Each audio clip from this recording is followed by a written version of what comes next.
नमस्कार साथियों, decode exam पर मैं शिवम आप सभी का बहुत बहुत स्वागत करता हूं। आगे दृष्टि हम लोग पढ़ रहे हैं और महत्वपूर्ण घटनाक्रम, क्योंकि करंट अफेयर्स से 20 प्लस सवाल, इवन 25 सवाल भी आपको देखने को मिल सकते हैं। तो आज की ये 7वीं कक्षा है। 6 क्लासेस में 3 बड़े सेक्शंस हम लोगों ने कंप्लीट कर लिए हैं, national current affairs, international current affairs और इकोनॉमिक करंट अफेयर्स। आज की जो हमारी क्लास है उसमें हम साइंटिफिक जो परिदृश्य है, वैज्ञानिक परिदृश्य है, उसको कंप्लीट तो नहीं कर पाएंगे, लेकिन हाँ काफी हद तक कर लेंगे। ठीक है, तो चलिए शुरुआत करते हैं। प्रत्येक टॉपिक के साथ अपेक्षित प्रश्न आपको इस श्रृंखला में मिलते हैं, जो भी परीक्षा में प्रश्न आ सकते हैं हूबहू वैसे मैक्सिमम प्रश्न मल्टी स्टेटमेंट मिलते हैं। आप बढ़िया तरीके से चीजों को रिवाइज कर सकते हो। 25 प्लस प्रश्न आपको इस पुस्तिका से देखने को मिलेंगे ही। इसमें मेरा कोई योगदान नहीं है, इसके संकलन का योगदान है। चलिए, खगोलीय गतिविधियां क्या है अद्यतन। अब देखो, साइंस में बहुत ज्यादा दिमाग नहीं मानना है, अंदर नहीं घुसना है, क्योंकि साइंस एंड टेक का यूपीएससी की तरह सवाल पीसीएस में नहीं आता। पीसीएस सिंपल सवाल पूछता है, पॉजिटिव स्टेटमेंट पूछता है, सिंपल सवाल पूछता है। तो चलिए इसको शुरू करते हैं, देखते हैं। सबसे पहले एक्सियोम मिशन है, ये क्या है इसके बारे में थोड़ा सा देख लेते हैं। किसने लॉन्च किया है, क्यों महत्वपूर्ण है। महत्वपूर्ण है, सवाल बनेगा। 25 जून 2025 को एक्सियोम मिशन 4 के माध्यम से भारतीय अंतरिक्ष यात्री शुभांशु शुक्ला को अंतरराष्ट्रीय स्पेस स्टेशन पर भेजा गया। कब? 25 जून 2024 को। तो एक्सियोम मिशन याद रखोगे, क्योंकि शुभांशु शुक्ला बहुत ज्यादा चर्चा में है। भारत के पहले यात्री हो जाएंगे जो स्पेस स्टेशन पे गए हैं। एक्सियोम मिशन 4 में स्पेस एक्स ड्रैगन अंतरिक्ष यान को फाल्कन 9 रॉकेट, तो रॉकेट कौन सा है ये इसरो ने नहीं भेजा है। Axiom mission 4 space x dragon द्वारा अंतरिक्ष यान फाल्कन 9 रॉकेट से प्रक्षेपित किया गया है। यह प्रक्षेपण फ्लोरिडा यूएसए स्थित केप कैनरेवाल कैनेडी अंतरिक्ष केंद्र के प्रक्षेपण कॉम्प्लेक्स 39A में किया गया। आपको क्या याद रखना है, एक्सियोम मिशन इसरो ने प्रक्षेपित नहीं किया, यह बात ध्यान रखोगे। इस मिशन के चालक दल में शामिल अन्य 3 अंतरिक्ष यात्री पेगी व्हिटसन यूएसए के हैं, टिबोर कैंपू हंगरी के हैं और स्लावोज उजलांस्की विनिंस्की ये पोलैंड के हैं। तो कैसे याद कर लोगे, एक पैग वाला भैया गया है, पैगी विटसन, ठीक है। दूसरा कैप लगाए हुए गया है ना। दूसरा कैपू है, कैप लगाए हुए। तो शुभांशु शुक्ला के साथ क्या है, एक आदमी तो पैग वाला गया है, एक टोपा लगाए हुए हैं, इमेजिनेशन बना लो, पैगी है। और तीसरा इतना खतरनाक सा नाम है, स्लावोस उजनांस्की बिनिबिंस्की, यो भी बस्की वाला है। देखो, नांस्की और बस्की बिस्की, ठीक है। तो 2, एक पैग, एक बिस्की और एक टोपू, ये याद रख लेना, दिमाग में रह जाएगा अगर सवाल में आता है तो, वैसे आएगा नहीं। 26 जून को एक्सियोम अंतरिक्ष मिशन के चालक दल में शामिल सभी अंतरिक्ष यात्रियों ने अंतरराष्ट्रीय अंतरिक्ष स्पेस स्टेशन पर, तो 26 जून को क्या किया, पदार्पण किया। 26 जून को वहां अंतरिक्ष स्पेस स्टेशन पर उतरे। इस मिशन के साथ शुभांशु शुक्ला अंतरराष्ट्रीय अंतरिक्ष स्टेशन का दौरा करने वाले पहले भारतीय अंतरिक्ष यात्री बन गए हैं। इस बात को ध्यान रखना, ध्यातव्य है कि शुभांशु शुक्ला पहले भारतीय अंतरिक्ष यात्री राकेश शर्मा। अब अंतरिक्ष यात्री पहले कौन है, तो राकेश शर्मा थे। पहले भारतीय अंतरिक्ष यात्री राकेश शर्मा थे। 1984 में स्पुतनिक वाहन से गए थे, सैल्यूट 7 अंतरिक्ष स्टेशन पर प्रवेश के बाद, ठीक है। सोवियत संघ के वाहन से गए थे, बेसिकली यूएसएसआर के वाहन से गए थे 1984 में। 1984 तक यूएसएसआर ही हुआ करता था। अब देखो, पहले अंतरिक्ष यात्री राकेश शर्मा है, पहले अंतरिक्ष स्पेस स्टेशन यात्री शुभांशु शुक्ला, दोनों बातों में अंतर है, तो इस बात को ध्यान रख लेना। और इसके बाद कोई अंतरिक्ष की कक्षा में जाने वाले दूसरे यात्री शुभांशु शुक्ला बन गए हैं। 2024 में अमेरिकी कंपनी एक्सिकोम स्पेस है ना ने भारतीय अंतरिक्ष अनुसंधान संगठन इसरो के साथ समझौता किया था अंतरिक्ष उड़ान संबंधी। तत्पश्चात एक राष्ट्रीय मिशन असाइनमेंट बोर्ड ने इस मिशन के लिए प्राइम और बैकअप मिशन पायलट के 2 गगन यात्रियों की नियुक्ति की थी। तो प्राइम मतलब नंबर 1 पे अगर जाएगा तो कौन जाएगा, तो कैप्टन शुभांशु शुक्ला जाएंगे, ये प्राइम थे। और ग्रुप कैप्टन प्रशांत बालकृष्ण नायर ये बैकअप में शामिल थे, कि अगर मान लो इनको कोई दिक्कत हो जाती है शुभांशु जी को, तो प्रशांत भाई जाएगा अपना। क्यों बोले, ये बिल्कुल शांत है, तो ये शांत है तो ये तकलीफ भी नहीं करेगा, इसे चुपचाप बैकअप में डाल दो, प्रशांत बालकृष्ण नैयर, ठीक, ध्यान रह जाएगी बात, शांत है। इस मिशन के दौरान प्राप्त अनुभव भारतीय अंतरिक्ष कार्यक्रम के लिए लाभकारी सिद्ध होंगे। गगनयान मिशन 4, इसके लिए नामित अंतरिक्ष यात्री। फरवरी 2024 में पीएम मोदी ने गगनयान मिशन हेतु 4 अंतरिक्ष यात्रियों को एस्ट्रोनॉट विंग्स प्रदान किए। गगनयान मिशन हेतु 4 अंतरिक्ष यात्री कौन है? एक तो प्रशांत बालकृष्ण नायर हैं। बोले अब इस भैया का नाम पहले नंबर पर लिख दो। बोले क्यों? बोले पहले ही पीछे था प्रशांत। फिर अजीत कृष्णन है, फिर अंगद प्रताप है, फिर शुभांशु शुक्ला है। तो शुभांशु शुक्ला याद रखना। उसके सिवा 2 कृष्ण जी हैं, बालकृष्ण नायर और अजीत कृष्णन, और एक अंगद भाई हैं अपने। ठीक है, तो सारे धार्मिक आदमी हैं, बढ़िया आदमी हैं, ऐसे याद रख लेना। ठीक, 4 गगनयान हेतु जो अंतरिक्ष यात्री मिशन गगनयान जो है उसके लिए। एक्सियोम मिशन 4 इसरो के अनुसंधान का प्रयोग। इसरो ने एक्सियोम मिशन 4, अब एक्सियोम मिशन 4 याद रहेगा किसने लॉन्च किया है? तो नासा ने भी नहीं किया है, ये लॉन्च किया है स्पेस एक्स ड्रैगन के अंतरिक्ष यान फाल्कन 9। ठीक है, स्पेस एक्स के। ठीक है, चलो, तो इसरो ने एक्सियोम मिशन 4 के तहत अंतरराष्ट्रीय अंतरिक्ष स्टेशन पर क्रियान्वयन के लिए विभिन्न राष्ट्रीय अनुसंधान प्रयोगशाला शैक्षणिक कार्यक्रम अन्वेषकों के साथ सूक्ष्म ये सब शुरू किए। अंतरराष्ट्रीय स्पेस स्टेशन विकिरण माइक्रोशैलो पर प्रभाव, मतलब उसने ये देखा कि ये वहां हो रहा है, इसमें कुछ भी आपके लिए महत्वपूर्ण नहीं है। ठीक, सवाल क्या बनेगा, कौन सा सही है? 25 जून को भेजा गया, 26 जून पे पदार्पण किया, ये बात याद रखोगे। 25 जून को एक्सियोम मिशन 4 के माध्यम से भारतीय अंतरिक्ष यात्री शुभांशु शुक्ला को अंतरराष्ट्रीय स्पेस स्टेशन पर भेजा गया। एक्सियोम मिशन 4 में स्पेस एक्स ड्रैगन अंतरिक्ष यान स्पेस एक्स ड्रैगन है और फाल्कन 9 रॉकेट है के द्वारा प्रक्षेपित किया गया था। दोनों बातें याद रखना, दोनों सही हैं। इस मिशन के साथ शुभांशु शुक्ला अंतरिक्ष स्टेशन का दौरा करने वाले दूसरे भारतीय नहीं बने हैं। अंतरिक्ष स्टेशन पूछे तो पहले। ठीक, कौन सा सही है? तो केवल 1 और 2 हो जाएंगे, ऑप्शन नंबर ए। कौन सा कथन सही नहीं है? फरवरी 2024 में प्रधानमंत्री ने गगनयान मिशन हेतु नामित 4 अंतरिक्ष यात्री एस्ट्रोनॉट विंग को प्रदान कर दिए हैं। ठीक है, कौन कौन है? तो 2 कृष्णा है, तो प्रशांत बालकृष्ण, अजीत कृष्णन, एक अंगद है, एक शुभांशु शुक्ला है, दोनों सही है। कौन सा सही नहीं है? ऑप्शन नंबर डी हो जाएगा, ना तो 1 ना 2, क्योंकि दोनों सही हैं। ठीक, चलो, ये एक आपके लिए महत्वपूर्ण घोषणा है। आरओ 2026 में वैकेंसी दोबारा से आ रही है, उसके लिए पूरी तरह संभावित अध्याचन मिल चुका है ना। इसमें मुश्किल से ही जुड़ेगा, नई वैकेंसी आएगी, है ना, क्योंकि सरकार को 27 में इलेक्शन भी है तो शो करनी होती है, बहुत सारी चीजें होती हैं।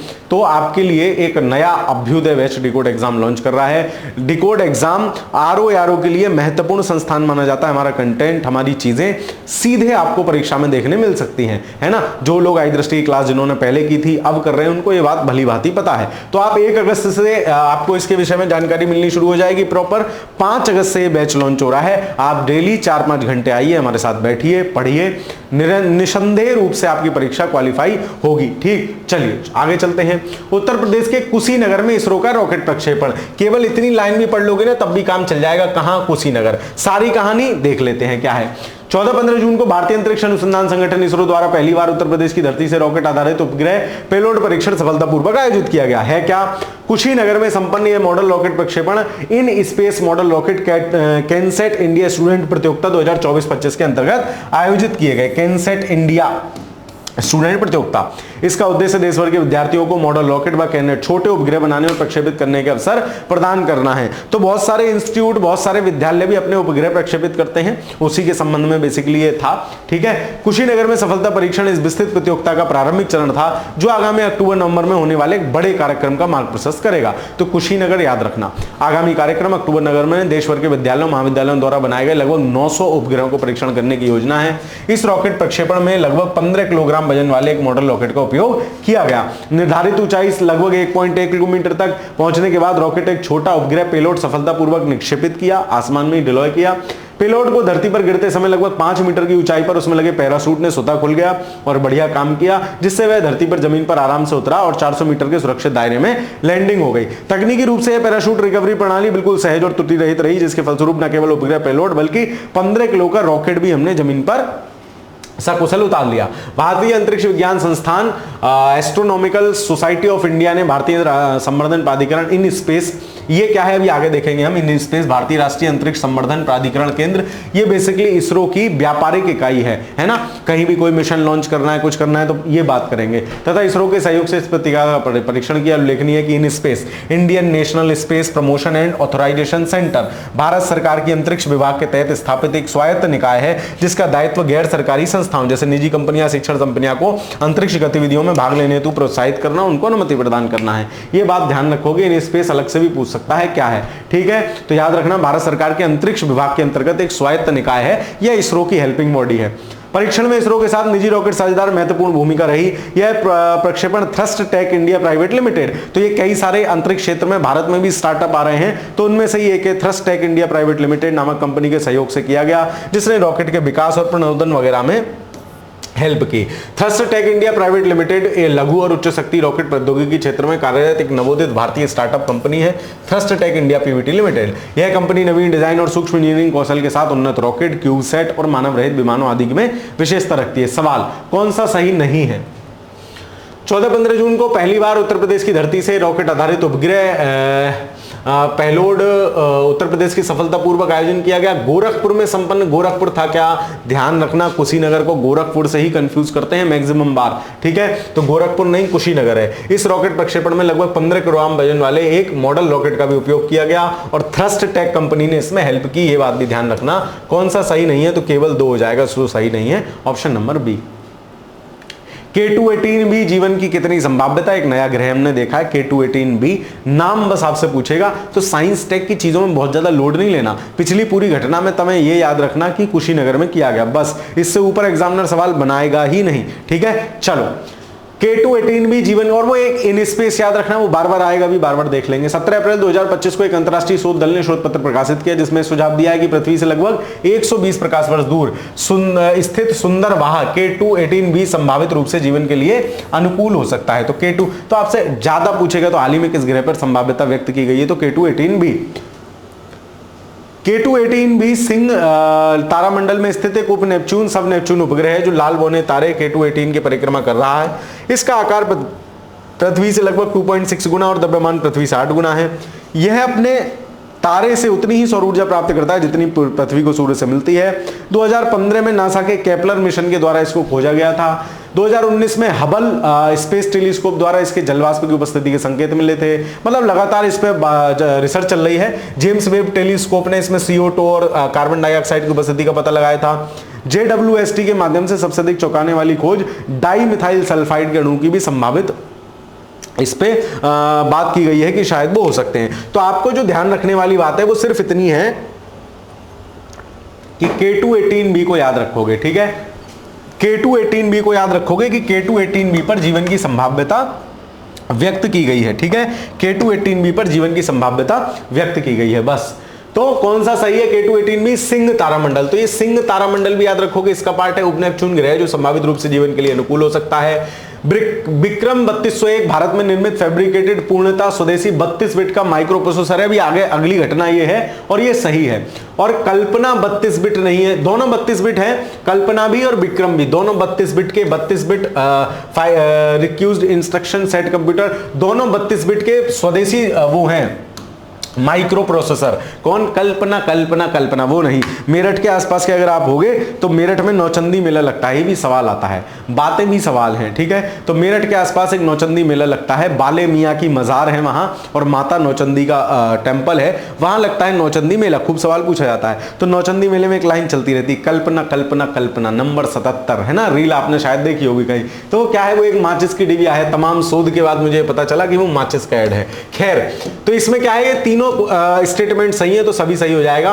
विक्रम और कल्पना को देख लेते हैं। ये रही विक्रम, ये रही कल्पना। विक्रम 3201, कल्पना 3201 सीधे आपसे पूछ सकता है क्या? तो 32 बिट के माइक्रो प्रोसेसर है, इनको याद रखना।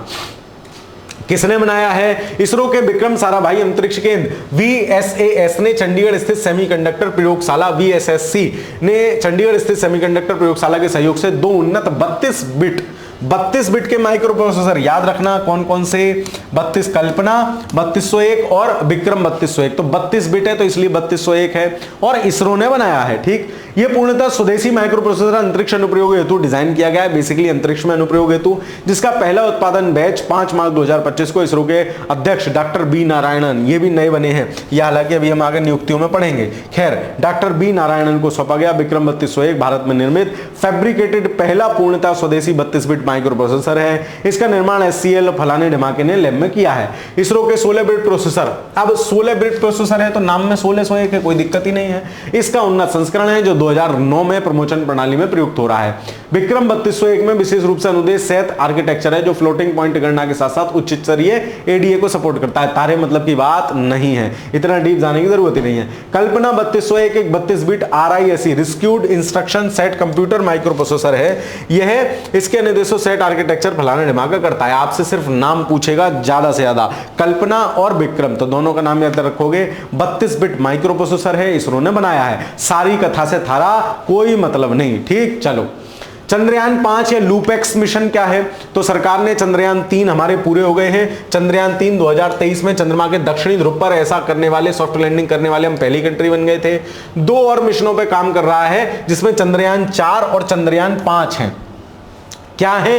तो चंद्रयान 5 जिसे लूपेक्स लूनर पोलर एक्सप्लोरेशन कहा गया है, इसरो और जापान का साझा चंद्र मिशन है। याद रखोगे, चंद्रयान 5 भारत और जाक्सा इसरो और जाक्सा का साझा मिशन है। इस लक्ष्य चंद्रमा में दक्षिणी ध्रुव पर स्थायी अंधकार वाले क्षेत्रों के आसपास रोवर उतारकर वहां जल और बर्फ की खोज करना है कि कहीं कुछ मिल जाए भैया, हैं? चलो सर, धरती से ले लो बर्फ ना बाबू, वहां खोज करना। 10 मार्च 2025 को प्रधानमंत्री नरेंद्र मोदी की अध्यक्षता में लूपेक्स मिशन, तो लूपेक्स आपसे पूछ ले क्या है, तो चंद्रयान 5 मिशन है। और लूपेक्स तो इसमें जाक्सा भी ढूंढ लेना, एक्स से जाक्सा ढूंढ लेना, ठीक। इसकी घोषणा 16 मार्च 2025 को बंगलुरु में भारतीय अंतरिक्ष अनुसंधान संगठन इसरो के नए अध्यक्ष श्री बी नारायणन द्वारा अपने पदभार ग्रहण में आयोजित एक सम्मान समारोह में की गई है ना। तो ये नए वो बने हैं, नए अध्यक्ष बी नारायणन, इनका भी नाम याद रखना।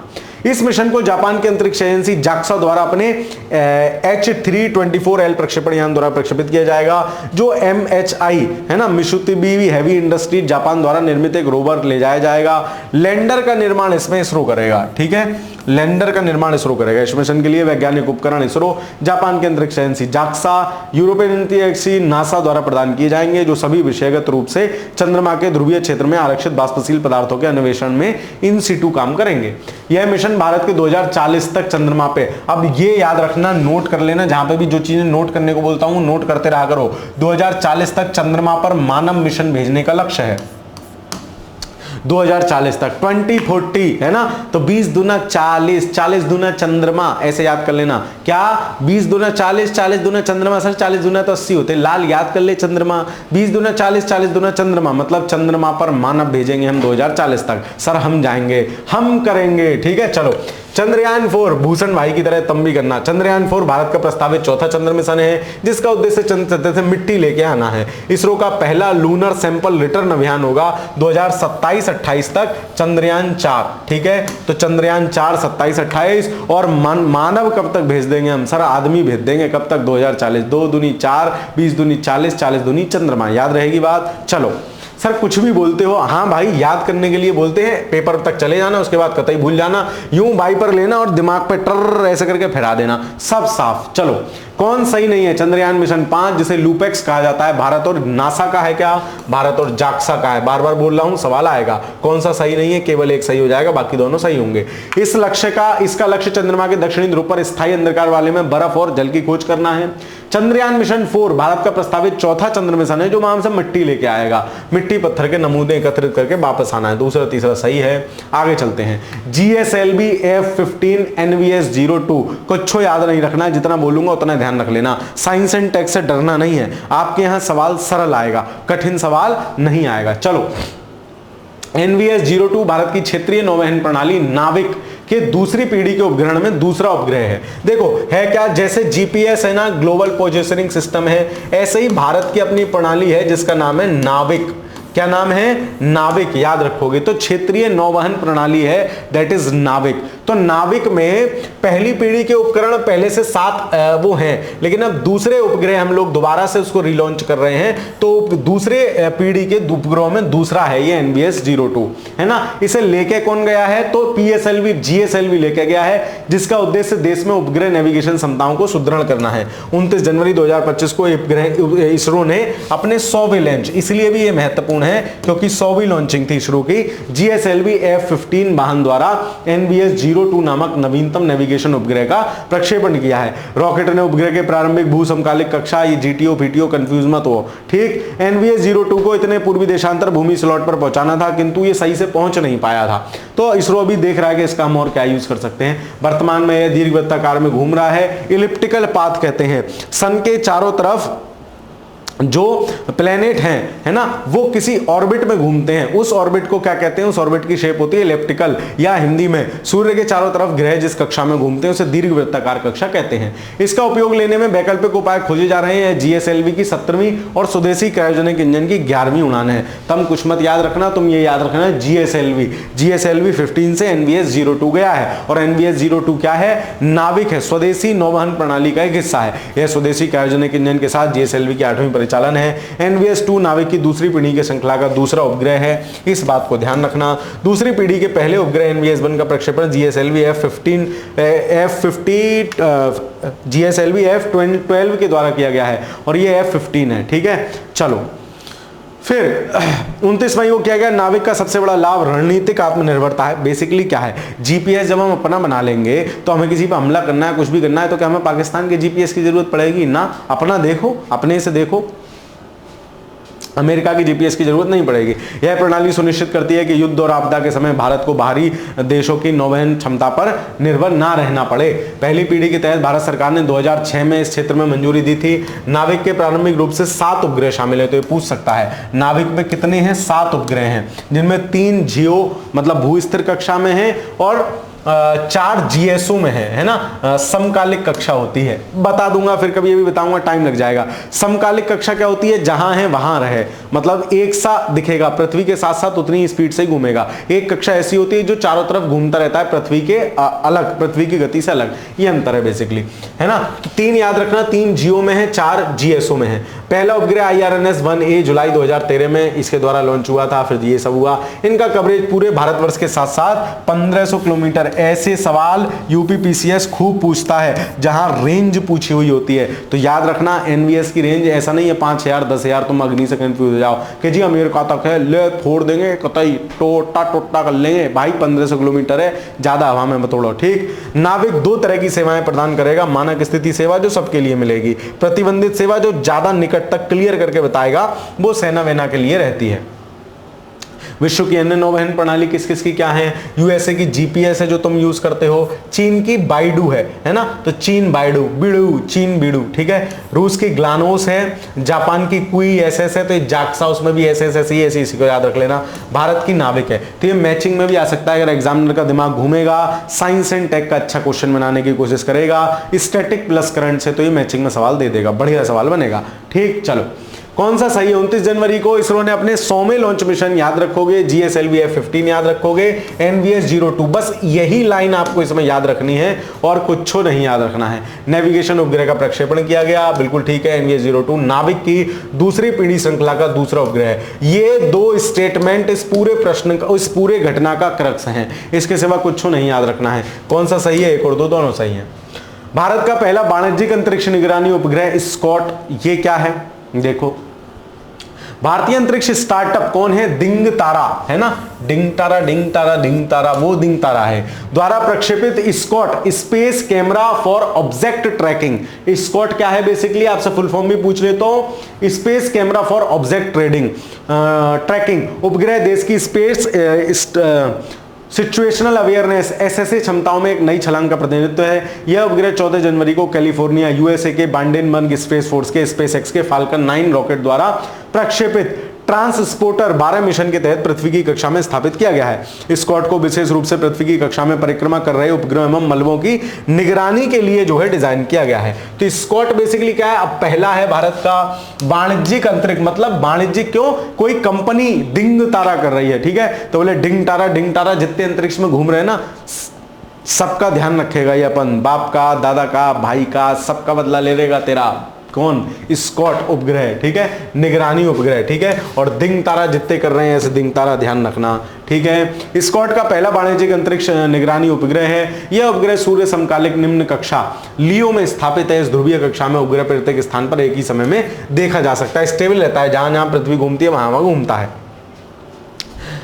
स्कॉट अपने ऑनबोर्ड ऑप्टिकल टेलीस्कोप के जरिए 5 सेंटीमीटर जितने छोटे आकार के अंतरिक्ष मलबे को भी पहचान सकता है। तो ये यूपीपीसीएस ऐसे सवाल मजेदार, हा है ना। ट्रैकिंग कितनी है, बोले 5 सेंट, तुम्हें लगेगा अच्छा अंतरिक्ष में हाँ पहचानना 5 सेंटीमीटर का, सर इतू सौ वो भाई साहब पहचान लेगा, ठीक है, तब भेज दो वो भी पहचान लिया जाएगा, ठीक है। 5 सेंटीमीटर। विश्व के कई अन्य खिलाड़ी मतलब और जो वो हैं वो इसमें सक्रिय हैं, अमेरिका की लियोनोस कंपनी, फलाना ढिमाका, ये सब है। तमें स्कॉट ध्यान रखना जी क्या है। भारत के अंतरिक्ष स्टार्टअप अग्निकुल द्वारा भारत का पहला वाणिज्यिक निगरानी स्पॉट अग्निकुल था। क्या मैंने बताया था, डिंग तारा जितने ढिंग तारा कर रहे हैं उन्हें सबको भगाना, उन्हें का सबका ध्यान रखना है। पहला गलत हो जाएगा। स्कॉट विशेष रूप से पृथ्वी की कक्षाओं में परिक्रमा कर रहे उपग्रह और मलबों की निगरानी के साथ अंतरिक्ष दशाओं के आकलन के लिए डिजाइन किया गया है। दूसरा बिल्कुल सही है, पहला बिल्कुल गलत है। ऑप्शन नंबर बी इस प्रश्न का सही उत्तर होगा। आगे चलें, फटाफट चल लो सर। पिक्सल का अंतरिक्ष निगरानी वाणिज्यिक उपग्रह फायरफ्लाई, ये क्या है? भारतीय निजी अंतरिक्ष स्टार्टअप पिक्सल के फायरफ्लाई समूह है ना के 3 हाइपर स्पेक्टिकल इमेजिंग उपग्रह 14 जनवरी को स्पेसएक्स के इसके द्वारा भेजे गए। पिक्सल फायरफ्लाई कॉन्स्टेलेशन में कुल 6 उपग्रह होंगे। प्रथम 3 उपग्रह जनवरी में लॉन्च हुए हैं, अगले 3 इस साल के मध्य में ही होंगे। सभी 6 उपग्रह चालू होने के बाद यह उपग्रह मंडल प्रति 24 घंटे में विश्व भर का आवर्तन कर सकेंगे, पूरे विश्व पे चक्कर लगा सकेंगे, पूरे विश्व में घूम सकेंगे। अभी लॉन्च हुए 3 उपग्रह 550 किलोमीटर सूर्य के समकालिक कक्षा में स्थापित किए गए हैं। इस उपग्रह कॉन्स्टेलेशन का उद्देश्य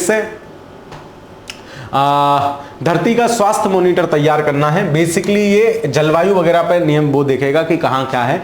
उन्नत हाइपर स्पेक्ट्रिकल इमेजनरी के जरिए पर्यावरण तथा जलवायु संबंधी बदलावों पर करीबी नजर रखेगा, प्राकृतिक संसाधनों का प्रबंधन सुधारेगा और विभिन्न उद्योगों को रियल टाइम डेटा बनाने में सशक्त बनाएगा। पिक्सल के फायरफ्लाई मिशन ने भारत के निजी अंतरिक्ष क्षेत्र स्टार्टअप क्षमता को तो याद रखोगे, कंपनी का नाम पिक्सल, अंतरिक्ष स्टार्टअप पिक्सल, और वो क्या है इसका, वो क्या है फायरफ्लाई मिशन। तो याद कैसे रखोगे, पिक्सल, वो पिक्सल कर करके देख रहा है, क्या करके देख रहा है, कहीं जलवायु डिस्टर्ब तो नहीं है, कहीं फायरफ्लाई तो नहीं हो गई, कहीं आग फाग तो नहीं लग गई। तो ये भारत का मिशन है, पिक्सल कंपनी का है, not ISRO, not NASA, not JAXA. ये अंतरिक्ष क्षेत्र में नई स्टार्टअप कंपनियां आ रही हैं, वो ये सब काम कर रही हैं। ठीक, चलो सवाल क्या बनेगा, भारतीय निजी स्टार्टअप कंपनी दिंग तारा है क्या? पिक्सल है, पिक्सल देखेगा, फायरफ्लाई तो नहीं है, गलत हो जाएगा। दिंग तारा ने क्या किया है, स्कॉट मिशन किया है, डिंग तारा है ना। चलो फायरफ्लाई कौन सा सही है? अच्छा, फायरफ्लाई कॉन्स्टेलेशन में 6 उपग्रह होंगे, 3 स्थापित कर दिए, 3 बाद में करेंगे। इस उपग्रह कॉन्स्टेलेशन का उद्देश्य धरती का स्वास्थ्य मॉनिटर करना है। 2 और 3 सही हैं, ऑप्शन नंबर बी इस प्रश्न का सही उत्तर होगा। PSLV C60 स्पेडेक्स मिशन मतलब अंतरिक्ष में धक्का लगाना है ना, अंतरिक्ष में एक दूसरे को ठोकने वाला आइटम तैयार कर लिया है, that is SpaDeX mission. PSLV C60 से गया, PSLV C60 से गया। ठीक, अभी हमने देखा था जो NVS 02 था वो किससे गया था, वो GSLV F15 से गया था, तो उसको भी ध्यान रखोगे। स्पेस डेक्स मिशन का पूर्ण रूप है स्पेस डॉकिंग एक्सपेरिमेंट, स्पेस डेक्स, स्पाडेक्स। इस मिशन हेतु प्रयुक्त स्वदेशी प्रौद्योगिकी को भारतीय डॉकिंग सिस्टम नाम दिया गया है। इसके जटिल कार्य को प्रदर्शित करने के लिए सदा मिशन के PSLV द्वारा भारतीय डॉकिंग प्रणाली 2 उपग्रह प्रक्षेपित किए गए थे। इनमें उपग्रह SDX-1 था, दूसरा SDX-2 था। SDX-1 को चेंजर है ना, चेंजर मतलब ये किसी में से कोई चीज जाके चेंज कर देगा। इससे क्या होगा कि उपग्रह की जो बैटरी खत्म हो जाती है, कुछ हो जाता है, उनमें कोई कमी हो जाती है, तो उसको हम दोबारा से एक्टिव कर पाएंगे। ये इसमें बड़ा अच्छा है। स्पेसएक्स मिशन अंतरिक्ष यान को UR राव उपग्रह केंद्र, ये पूछा जाता है कहां, बंगलुरु, तो UR राव है ना, UR राव बंगलुरु में है। ठीक है, उपग्रह केंद्र द्वारा डिजाइन और निर्मित किया गया है। मैचिंग में बहुत बार पूछा गया है। जब समान मिशन उद्देश्यों को प्राप्त करने के लिए कई रॉकेटों के प्रक्षेपण की आवश्यकता होती है तो उस स्थिति में अंतरिक्ष में डॉकिंग तकनीक उपयोगी साबित होती है। ठीक है, मतलब समान उद्देश्य का क्यों भेजेंगे, उसी से सही करवा लेंगे। यह प्रौद्योगिकी मानवयुक्त गगनयान मिशन के लिए भी महत्वपूर्ण है। अभी तक केवल अमेरिका, रूस और चीन के पास ही स्पेस डॉक है, मतलब हम 4th हैं। अमेरिका के पास है, रशिया के पास है, चीन के पास है। यही 3 देश अंतरिक्ष में ज्यादा सक्रिय हैं, चौथा भारत। 16 जनवरी को इसरो ने 2 स्पेसएक्स मिशन का सफलतापूर्वक संपन्न किया। इस उपलब्धि के लिए स्पेसएक्स, तो 16 जनवरी डेट भी याद रखोगे, 16 जनवरी को वहां डॉकिंग हुई अंतरिक्ष में। इस उपलब्धि के साथ स्पेसएक्स मिशन के माध्यम से भारत स्पेस डॉकिंग प्रौद्योगिकी में विश्व का चौथा देश बन गया है। तो ये भी बात आपको ध्यान रखनी है। रॉकेट के चौथे चरण का पुनर्प्रयोग, उसका जो चौथा वो था उसका दोबारा से प्रयोग कर लिया, कोई महत्वपूर्ण बात नहीं है। ठीक है, चलो सवाल कौन सा सही नहीं है, चलो देख लेते हैं इसको भी, अभी ये सवाल देख लें। 30 दिसंबर को इसरो द्वारा PSLV C60 द्वारा स्पेस डेक्स मिशन, तो याद रखोगे PSLV 60 द्वारा, है ना। 30 दिसंबर को 16 तारीख को वहां पे जाके टक्कर हो गई थी। स्पेस डेक्स अंतरिक्ष यान URF उपग्रह केंद्र बेंगलुरु द्वारा निर्मित किया गया। स्पेस डेक्स मिशन के माध्यम से भारत स्पेस ऑर्गेनाइजेशन वृद्धि का पहला देश बन गया है। क्या कैसी बकवास बातें कर रहे हो। तीसरा देश, 3 बड़े अमेरिका, रशिया, चाइना, है ना, तो तीसरा गलत हो जाएगा। ठीक, ये क्या बोला है। रॉकेट के चौथे चरण का पुनर्प्रयोग, सदा मिशन के PSLV के चौथे चरण P4 स्टेज का उपयोग कक्षीय प्रायोगिक मॉड्यूल के रूप में किया गया। PSLV कक्षीय प्रायोगिक मॉड्यूल का नाम दिया गया, पोएम नाम दे दिया। क्या पोएम करती हो, 10 सरकारी, कुछ नहीं है, छोड़ो। ठीक है। सबसे लंबी स्पेस वॉक का विश्व रिकॉर्ड आपसे पूछेगा किस देश ने बनाया है, तो इसको यार साइंस टैग ज्यादा घुस के नहीं पढ़ना है, केवल उतना पढ़ना है जितना सवाल पूछा जाएगा, काम चल जाएगा। मैं PYQ का एनालिसिस करके आपको बताता हूं, सवाल PYQ के एनालिसिस से बनाता हूं, हल्के में मत लो इसे। ठीक है, चलो सर कतई नहीं लेते, हल्के में ले लो भाई, तुम मुझे पता है। चलो, सबसे लंबी स्पेस वॉक मतलब अंतरिक्ष में टहलने, भाई कतई खाली है कि चीन के समय अनुसार 17 दिसंबर को चीन के 2 अंतरिक्ष यात्रियों ने सबसे लंबी स्पेस वॉक करके नया विश्व रिकॉर्ड बनाया। 9 घंटे घूमते रहे स्पेस में। ठीक है। चीन के शेंझाऊ 19 मिशन, कौन सा शेंझाऊ 19 मिशन में शामिल कैदी जुजे, है ना, कैई जुजे और सोंग लिंगडोंग ने तियांगोंग अंतरिक्ष स्टेशन, ये चाइना का अपना अंतरिक्ष स्पेस स्टेशन है, तियांगोंग अंतरिक्ष स्टेशन के बाहर स्पेस वॉक करते हुए 9 घंटे से भी ज्यादा का समय, कुल 9 घंटा 6 मिनट समय व्यतीत किया। अंतरिक्ष यात्रियों के सुवन हेमिल्स एवं जिम वेज, इनका इससे पहले जो नाम था अमेरिका के नाम था, 8 घंटे 56 मिनट वो लोग टहले थे। कौन सा सही नहीं है। चीन के समय अनुसार 17 दिसंबर को 2 अंतरिक्ष यात्रियों ने स्पेस वॉक करके नया रिकॉर्ड बनाया। चीन के शेंझाऊ 19 मिशन के तहत ये दोनों गए थे, 9 घंटे से ज्यादा घूमते रहे। बात बिल्कुल दोनों सही है। कौन सा सही नहीं है, तो ऑप्शन नंबर डी हो जाएगा कि ना तो 1 ना 2। PSLV C59 प्रोवा 3 मिशन, यो क्या ड्रामा है देख लेते हैं। आपको लग सकता है कि मास्टर बड़ी तेज तेज भाग रहा जी, हम पे ना पड़ा जा रहा, इतनी तेज अपन तो छोड़ के जा रहे हैं। भाई चले जाओ, थारा नुकसान है, हमारा कुछ नहीं, है ना। मैं आपको सिर्फ उतना पढ़ा रहा हूँ जितना इंपॉर्टेंट है। PDF नहीं खेलता, PDF पढ़ने में मैं भी बहुत देर तक पढ़ सकता हूँ। बच्चों, सफलतापूर्वक संपन्न हुआ, कैसे संपन्न हुआ, सफलतापूर्वक, ऐसे नहीं पढ़ना है। ठीक है, PDF थोड़ी खेल रहे हैं। जो महत्वपूर्ण है, जैसे हम को पढ़ना चाहिए वैसे पढ़ रहे हैं। तो अगर आपको लग रहा है तेज है तो आप गलत ट्रैक पे हैं। सही तरीका आई दृष्टि पढ़ने का यही है, प्रश्नों के माध्यम से घटनाओं का क्रक्स प्रस्तुत हो जाता है। इससे बढ़िया तरीका कुछ नहीं हो सकता। 2 बार क्लास रिवाइज कर जाना, करंट अफेयर्स इधर से उधर हो जाए तब बताना। यह प्रक्षेपण आंध्र प्रदेश के श्रीहरिकोटा स्थित सतीश धवन अंतरिक्ष केंद्र, आपसे पूछा जा सकता है, आंध्र प्रदेश के श्रीहरिकोटा द्वीप में स्थित है, यहां से लॉन्च किया गया। ठीक है, प्रोवा 3 मिशन, इस मिशन के तहत PSLV C59, अब C60 स्पेस डेक्स में यूज किया था हमने PSLV। ठीक है, C69 मिशन रॉकेट प्रोवा 3 अंतरिक्ष यान में एक अत्यधिक दीर्घवृत्ताकार कक्षा में स्थापित है। मिशन क्या है, इसकी 61वीं उड़ान थी, PSLV XL की 26वीं उड़ान थी। प्रोवा शंख के, प्रोवा एक संक्षेप बार है जिसका पूर्ण नाम क्या है, प्रोजेक्ट फॉर ऑनबोर्ड ऑटोनॉमी।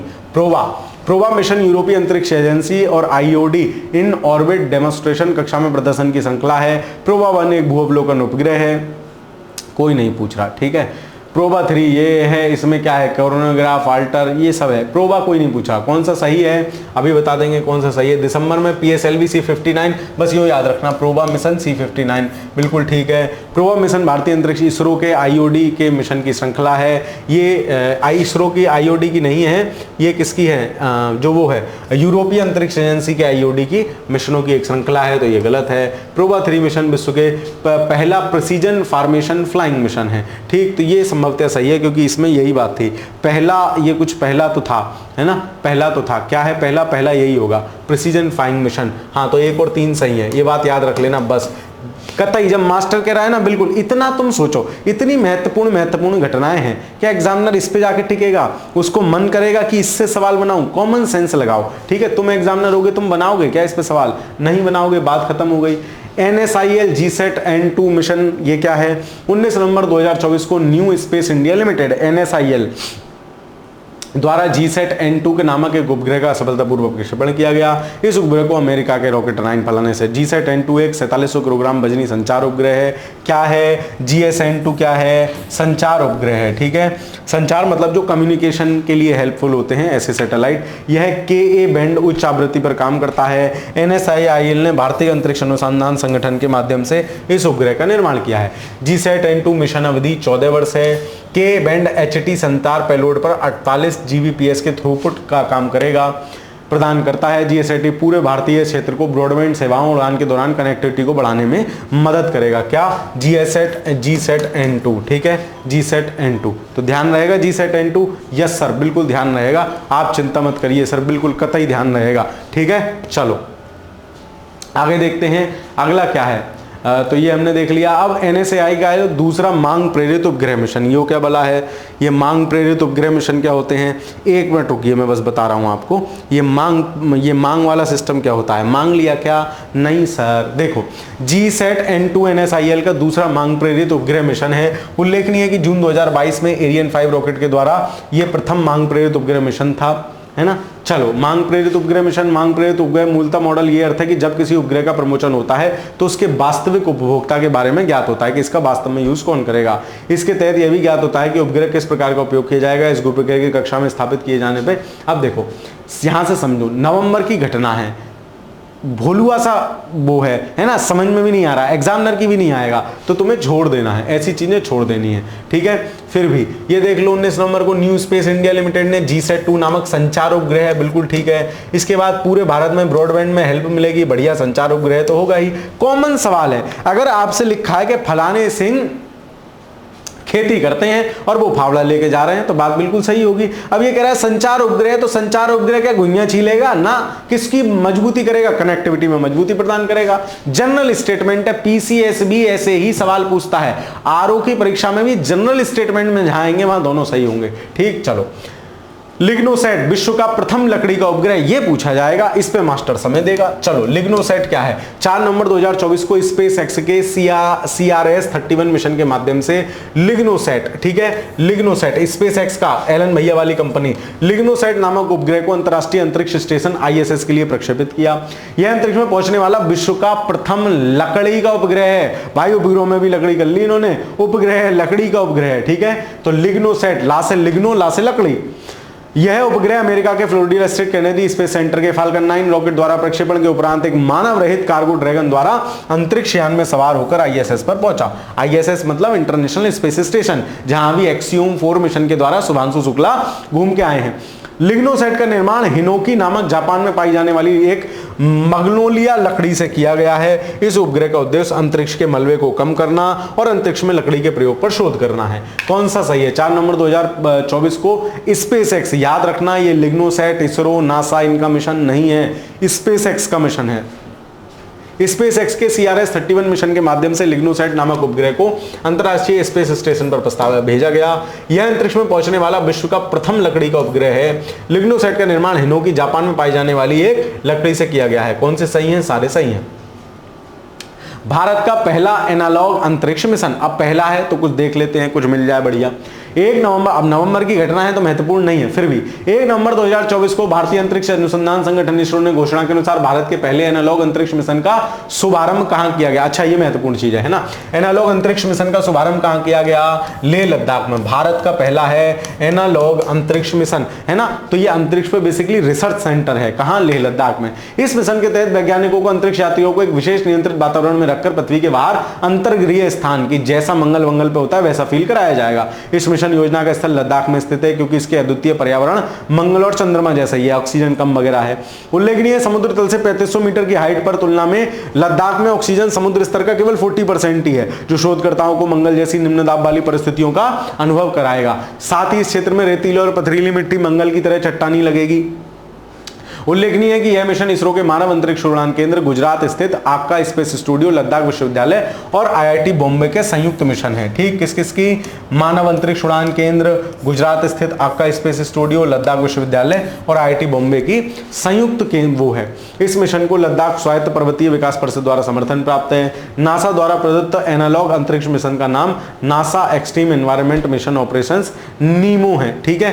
तो ये याद रखोगे, नीमो को याद रखोगे तो ये अंतरिक्ष पे ये पूछ लेगा आपसे, सीधे ये पूछेगा भारत का पहला एनालॉग अंतरिक्ष मिशन कहां से शुरू किया गया है? तो लेह लद्दाख याद रखोगे, ठीक। चलो, सवाल कौन सा सही नहीं है? 1 नवंबर को इसरो के अनुसार भारत के पहले एनालॉग अंतरिक्ष शुभारंभ बेंगलुरु कर्नाटक में नहीं किया गया। कंफ्यूज क्यों करेगा? क्योंकि तुम्हें पता है बेंगलुरु में BSSSC है, ठीक है, तो तुम कंफ्यूज हो गए।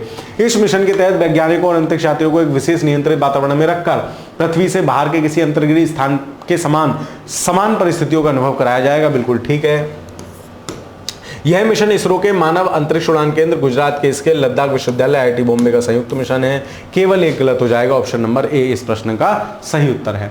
मिशन शक्ति सेट, ये थोड़ा सा महत्वपूर्ण चीज है। ये पेपर में किसी भी फॉर्मेट में, मल्टी स्टेटमेंट के फॉर्मेट में, सिंपल फॉर्मेट में पूछी जा सकती है। ठीक है, इसको अपन थोड़ा सा ध्यान रखेंगे। मिशन सलीकेट नहीं, शक्ति सेट। मिशन शक्ति सेट चेन्नई स्थित एरोस्पेस स्टार्टअप स्पेस किड्स है ना, स्पेस किड्स भी एक स्टार्टअप है, स्पेस किड्स इंडिया, इसने प्रारंभ किया है। तो शक्ति, बालकों में शक्ति होती है तो ऐसे याद रख लेना, स्पेस किड्स है ना, नाम है जैसे स्पेस एक्स है वैसे स्पेस किड्स है। इसका उद्देश्य 108 देशों के लगभग 12,000 बालिकाओं को अंतरिक्ष प्रौद्योगिकी में प्रशिक्षण देना है। सुनते रहना। इस मिशन के तहत 14 से 18 वर्ष की आयु की हाई स्कूल की छात्र छात्राओं को अंतरिक्ष प्रौद्योगिकी, पेलोड विकास, अंतरिक्ष यान प्रणालियों के विभिन्न पहलुओं के संबंध में 120 घंटे का ऑनलाइन प्रशिक्षण देना है। ऑनलाइन प्रशिक्षण के पूर्ण होने के उपरांत प्रत्येक देश से एक छात्रा अर्थात कुल 108 छात्राओं को यहां लाया जाएगा। और देखो शक्ति है तो शक्ति वाले जितने भी मिशन है भारत में महिलाओं के लिए हैं, तो ये भी है। चयनित एक, अब याद रखना ये इसरो का नहीं है, ये स्पेस किड्स का है और बच्चे ही ला रहा है, बच्चियां ला रहा है। चयनित 108 छात्राएं भारत में आकर पेलोड और अंतरिक्ष यान प्रोटोटाइप के निर्माण का व्यवहारिक अनुमान प्राप्त कर सकेंगी। इस मिशन के तहत 2026 में इसरो के चंद्रयान मिशन 4 के अंग के रूप में एक उपग्रह को लॉन्च करने का लक्ष्य निर्धारित किया गया है। अब इसने स्पेस किड्स ने और भी बहुत सारे मिशन चलाए थे, तो रिसेंट वाले याद रख लेना, जटायु 14, जटायु 15, ये वायु गुणवत्ता हेतु शोध हेतु गुब्बारे स्थापित किए थे ऊपर, है ना, तो वो सब है। निम्नलिखित में से कौन सा सही है? मिशन शक्ति सेट चेन्नई स्थित एरोस्पेस स्टार्टअप स्पेस किड्स द्वारा शुरू की गई पहल है। ठीक है, इसका उद्देश्य 108 देशों की 12,000 बालिकाओं को अंतरिक्ष प्रौद्योगिकी में चालू करना है। दोनों सही है, option number C. Europa Clipper mission, Europa क्या है? बृहस्पति का उपग्रह है, इसका एक मिशन भेजा जा रहा है, देख लो। तो आपसे सीधे सीधे यूरोपा भी पूछ सकता है, यूरोपा क्या है? तो बृहस्पति ग्रह। ठीक है भाई, आपके सौर मंडल में कुल जमा 8 ग्रह हैं, बुध, शुक्र, पृथ्वी, मंगल, बृहस्पति, शनि, अरुण, वरुण, ये 8 ग्रह हैं। ठीक है, और 8 ग्रह में मंगल और बृहस्पति के बीच एक बेल्ट पाई जाती है जिसको एस्टेरॉयड बेल्ट या क्षुद्र ग्रह पट्टी कहते हैं। सबसे लास्ट में after Yama, not Arun Varun, not Uranus Neptune, after Yama के बाद एक बेल्ट पाई जाती है, दैट इज कूपर बेल्ट। वो भी फैक्ट याद रखना, ज्योग्राफी के फैक्ट हैं। चलो, 14 अक्टूबर को नासा के यूरोपा, अब ये नासा का मिशन है, यूरोपा बिल्पर मिशन का प्रक्षेपण किया गया। इस अंतरिक्ष यान को अमेरिका के फ्लोरिडा स्थित केनेडी स्पेस सेंटर द्वारा स्पेस एक्स के फाल्कन हैवी रॉकेट द्वारा भेजा गया। यूरोपा क्लिपर बृहस्पति ग्रह के उपग्रह यूरोपा का विस्तृत अध्ययन के लिए डिजाइन किया गया है। साथ ही नासा का पहला ऐसा मिशन है जो पृथ्वी के बाहर किसी महासागरीय दुनिया को खोजेगा। ऐसा मानना है कि यूरोपा पे महासागर हैं, इसलिए वहां खोजेगा। यूरोपा क्लिपर नासा द्वारा अब तक किसी भी ग्रही मिशन के लिए विकसित किया गया सबसे बड़ा अंतरिक्ष यान है। इसकी आकृति इतनी है जितनी एक फुटबॉल मैदान की होती है। ठीक है, चलो, यह अंतरिक्ष यान लगभग 1.8 बिलियन मील की दूरी तय करने के बाद 2030 में बृहस्पति पर पहुंचेगा। 2030 में यह अंतरिक्ष यान बृहस्पति की कक्षा में प्रवेश करने के बाद अपने मुख्य मिशन के दौरान 49 बार यूरोपा के निकट से उड़ान भरकर उसका निरीक्षण करेगा। इसका मुख्य मिशन 2034 में समाप्त होगा। लंबी रेस का घोड़ा है। यूरोपा क्लिपर अंतरिक्ष यान यूरोपा का विस्तृत सर्वेक्षण करेगा और उसकी सतह के नीचे जीवन की संभावनाओं का पता लगाएगा। उल्लेखनीय है कि इस बात के मजबूत प्रमाण है कि यूरोपा की बर्फीली परत के नीचे जल युक्त महासागर भी है। ठीक है, तो यूरोपा क्या है? यूरोपा हमारे घर का नाम है, टोपा है, तुम्हारे घर का नाम यूरोपा नहीं है। ठीक है, तो यूरोपा क्या है सर? बृहस्पति ग्रह का जो उपग्रह है दैट इज यूरोपा, उसके लिए एक मिशन है। किसने लॉन्च किया है? नासा ने लॉन्च किया है। इतनी ही बात आप इसमें से याद रखोगे। ठीक, चलो आगे चलें। यूरोपा दे दिया। यूरोपा क्या है? तो इटालियन खगोल शास्त्री गैलीलियो गैलीली ने 1610 में यूरोपा की खोज की थी। यूरोपा का आकार क्या है? तो यूरोपा का आकार पृथ्वी और चंद्रमा के आकार का लगभग 90% है। यूरोपा मुख्य रूप से सिलिकेट चट्टानों से निर्मित है। इसकी सतह जल हिम पाया जाता है। वायुमंडल बहुत पतला है, मुख्यतः ऑक्सीजन से निर्मित है। जल वल सब पाए जा रहे हैं। तुमसे कुछ ना पूछ रहा, तुमसे पूछेगा यूरोपा किसका उपग्रह है? सर हमारे घर का उपग्रह है। यूरोपा क्लिपर एक रोबोटिक सौर ऊर्जा चालित अंतरिक्ष यान है ना। सौर ऊर्जा से चलित अंतरिक्ष यान मैक्सिमम होते हैं, ये भी है। ये अपने साथ 9 वैज्ञानिक उपकरणों को लेकर गया है। इस अंतरिक्ष यान का आकार एक बास्केटबॉल कोर्ट जितना बड़ा है। ठीक, चलो कौन सा सही है? 14 अक्टूबर 2024 को नासा ने यूरोपा क्लिपर मिशन भेजा। यूरोपा बृहस्पति ग्रह के उपग्रह यूरोपा का विस्तृत अध्ययन के लिए डिजाइन किया गया पहला मिशन है, ठीक है ना। उसके बाद यह नासा का दूसरा ऐसा मिशन है जो पृथ्वी के बाहर महासागरीय दुनिया, ना पहला है, महासागरीय दुनिया कोई खोजी ना है, अभी खोज रहे हैं। 1 और 2 ऑप्शन नंबर सी सही आंसर हो जाएगा। भारतीय अंतरिक्ष स्टेशन, इसको भी ध्यान रखना है, भारत अपना अंतरिक्ष स्टेशन बनाने की बात कर रहा है ना। अब तक हम अंतर्राष्ट्रीय अंतरिक्ष स्टेशन का यूज कर रहे हैं, लेकिन अब हम अपना अंतरिक्ष स्टेशन बनाएंगे, ठीक। इम मिलेगी फुल इज्जत। 18 सितंबर 2024 को नरेंद्र मोदी की अध्यक्षता में भारतीय स्पेस अंतरिक्ष स्टेशन की पहली इकाई फर्स्ट यूनिट के निर्माण की स्वीकृति मिल गई। तो स्पेस डॉकिंग उसमें भी महत्वपूर्ण है भाई, जाके जोड़ोगे ना पूरा स्पेस स्टेशन तो एक बार में नहीं भेज सकते, तो डॉक करोगे, वहां जाके जोड़ोगे तो वो। गगनयान कार्यक्रम के दायरे में विस्तार के माध्यम से भारतीय अंतरिक्ष स्टेशन की स्थापना को मंजूरी मिल गई है। प्रदत्त मंजूरी के तहत भारतीय अंतरिक्ष स्टेशन के पहले मॉड्यूल का विकास किया जाएगा। साथ ही इस स्टेशन के निर्माण परिचालन के लिए आवश्यक हमें केवल ये ध्यान रखना है, अंतरिक्ष स्टेशन का प्रथम मॉड्यूल कब प्रक्षेपित है, संभावित है 2028। 2 पीछे फैक्ट और पढ़ के आए थे, 2026 से 28 के बीच में ही चंद्रयान 4 जाएगा। और चंद्रयान 5 कब जाएगा, तो चंद्रयान 5 जाएगा 2040 में, है ना। नहीं, चंद्रमा पे आदमी, माफ कीजिए, चंद्रमा पे आदमी कब जाएगा, 2040 तक हमारा लक्ष्य है। और चंद्रयान 5 जो मिशन है वो जाक्सा और इसरो का है, तो इसको ध्यान रखना। 2035 तक हमने लक्ष्य निर्धारित करा है, हम परिचालित ISS का निर्माण कर लें, इंडियन स्पेस स्टेशन का निर्माण कर लें, ठीक है। अंतरिक्ष स्टेशन एक राष्ट्रीय अंतरिक्ष आधारित सुविधा होगी जो सूक्ष्म ग्रोथ पर आधारित होगी। 2040 तक मानव युक्त चंद्र मिशन, ठीक है। 20 दूनी 40, 40 दूनी चंद्रमा, है ना। तो मैंने आपको याद कराया था, याद कर लेना, इसका भी लक्ष्य है, क्योंकि जब स्पेस स्टेशन हम बना लेंगे तभी हम चंद्रमा पे जाने के लिए सोच पाएंगे उसी प्रकार से, ठीक है। कौन सही नहीं है। 18 सितंबर को प्रधानमंत्री नरेंद्र मोदी की अध्यक्षता में केंद्रीय मंत्रिमंडल ने भारतीय अंतरिक्ष स्टेशन की पहली इकाई को स्वीकृति प्रदान की, बिल्कुल सही। भारतीय अंतरिक्ष स्टेशन के प्रथम मॉड्यूल का प्रक्षेपण 2028 में प्रस्तावित है और 2035 तक हमने उसको 2040 तक परिचालित नहीं, 2035 तक हम इसको परिचालित कर लेंगे। 40 में फिर अंतरिक्ष में या चंद्रमा पे मानव भेजेंगे, ठीक है। तो 35-40 दोनों याद रखना, पहला दूसरा सही है, कौन सा सही नहीं है, केवल 3, ठीक। चलो, वीनस ऑर्बिटर मिशन, तो वीनस आपको पता है, वीनस शुक्र ग्रह होता है, तो शुक्र ग्रह के लिए ऑर्बिटर मिशन हमने भेजा है। यो क्या है, वीनस ऑर्बिटर मिशन में क्या क्या महत्वपूर्ण है इसको देखते हैं। 18 सितंबर 2024 को प्रधानमंत्री नरेंद्र मोदी की अध्यक्षता में केंद्रीय मंत्रिमंडल ने वीनस ऑर्बिटर मिशन को स्वीकृति प्रदान की। यह मिशन पृथ्वी के सबसे निकट स्थित ग्रह, एक फैक्चुअल इंफॉर्मेशन है यहाँ क्या, कि पृथ्वी के सबसे निकट शुक्र ग्रह से संबंधित 2 बात आप याद रखोगे। एक तो इसको 3 बात, एक तो पृथ्वी के सबसे निकट है, सौर मंडल का सबसे गर्म ग्रह है, और तीसरी बात, इसको पृथ्वी की बहन कहते हैं। सुबह या सांझ का भोर का तारा भी इसी को कहते हैं। तो ये बात इसके संबंध में फैक्चुअल पॉइंट है। शुक्र ग्रह का वायुमंडल और भूविज्ञान के संबंध में बेहतर समय का विकास करना। शुक्र ग्रह का वायुमंडल बेसिकली बहुत CO2 बहुत ज्यादा है, जिसकी वजह से वहां गर्मी रहती है। शुक्र ग्रह का सघन वायुमंडल की जांच करते बड़ी मात्रा में डेटा उत्पन्न करना, तो ये सब आप ध्यान रखोगे। ISRO Venus orbiter mission, ISRO ने उसको स्वीकृति प्रदान की है। इस मिशन के लिए अंतरिक्ष यान के विकास और उसके प्रक्षेपण का उत्तरदायित्व तो भारतीय अंतरिक्ष विज्ञान अनुसंधान संगठन इसरो पर है। इस मिशन का प्रक्षेपण तो वीनस ऑर्बिटर मिशन भी कब है, 2028 में। चंद्रयान 4 भी कब है, 26 से 28 में। इस मिशन के लिए 1235 करोड़ रुपए के कोष की मंजूरी प्रदान की गई है, ठीक। शुक्र ग्रह पर कुछ और मिशन गए हैं, जिसमें मैरियर 2 है, ये सब नहीं पूछेगा, काफी पुराने, अमेरिका का है। मैगलन एक बार पूछ रखा है, नासा का शुक्र ग्रह का है। वीनस एक्सप्रेस है, नाम सही क्लियर है, शुक्र का होगा। दविंसी ये भी नासा का 2029-30 में है। और वर्टियास ये भी जो है भविष्य का मिशन है, दोनों नासा के हैं। कौन सा सही है, केंद्रीय मंत्रिमंडल ने वो वीनस ऑर्बिटर मिशन को स्वीकृति प्रदान की 2028 में।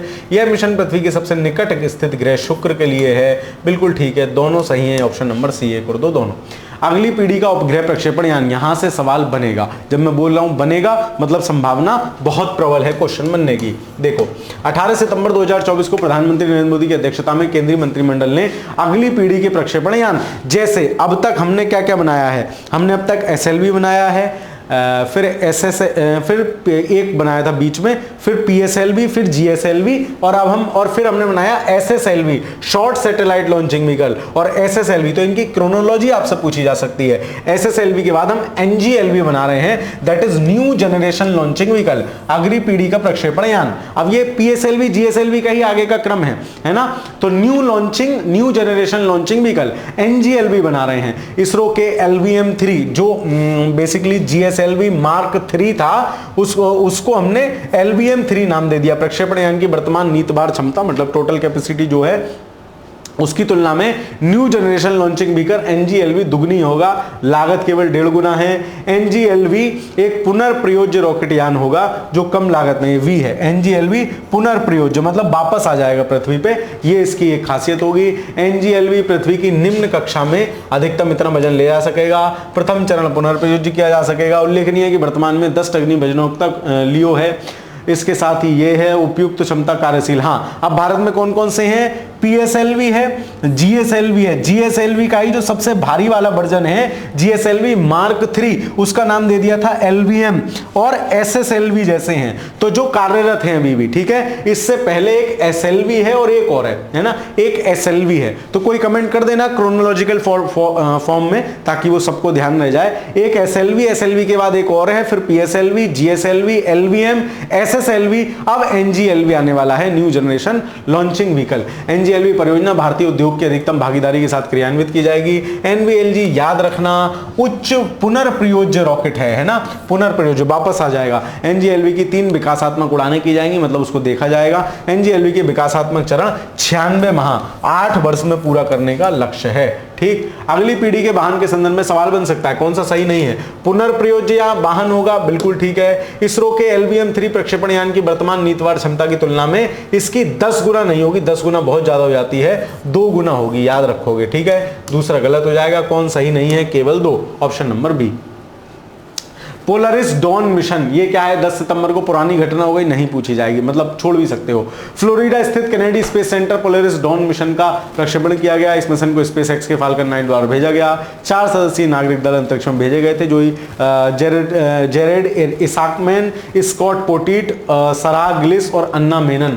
ज्ञातव्य है कि जेरेड इसाकमैन ये इसके हैं, अमेरिका के हैं, वित्त पोषित है। 5 वर्ष और 5 दिनों तक पृथ्वी की कक्षा लगाई, वापस आ गए। पोलरिस डॉन मिशन अंतरिक्ष यात्रियों के कई ऐतिहासिक उपलब्धियां की, बहुत सारी। पहली वेबसाइट स्पेस वॉक कर ली, उसके बाद वो चाइना वालों ने कर ली, ठीक है। चलो, फिर यह स्पेस वॉक इतने की थी, अंतरिक्ष में कुछ महत्वपूर्ण नहीं है ना। पृथ्वी की कक्षा में सर्वाधिक ऊंचाई पर उड़े, कुछ नहीं, ठीक है। चलो, पोलरिस डॉन मिशन के संबंध में कौन सा सही है?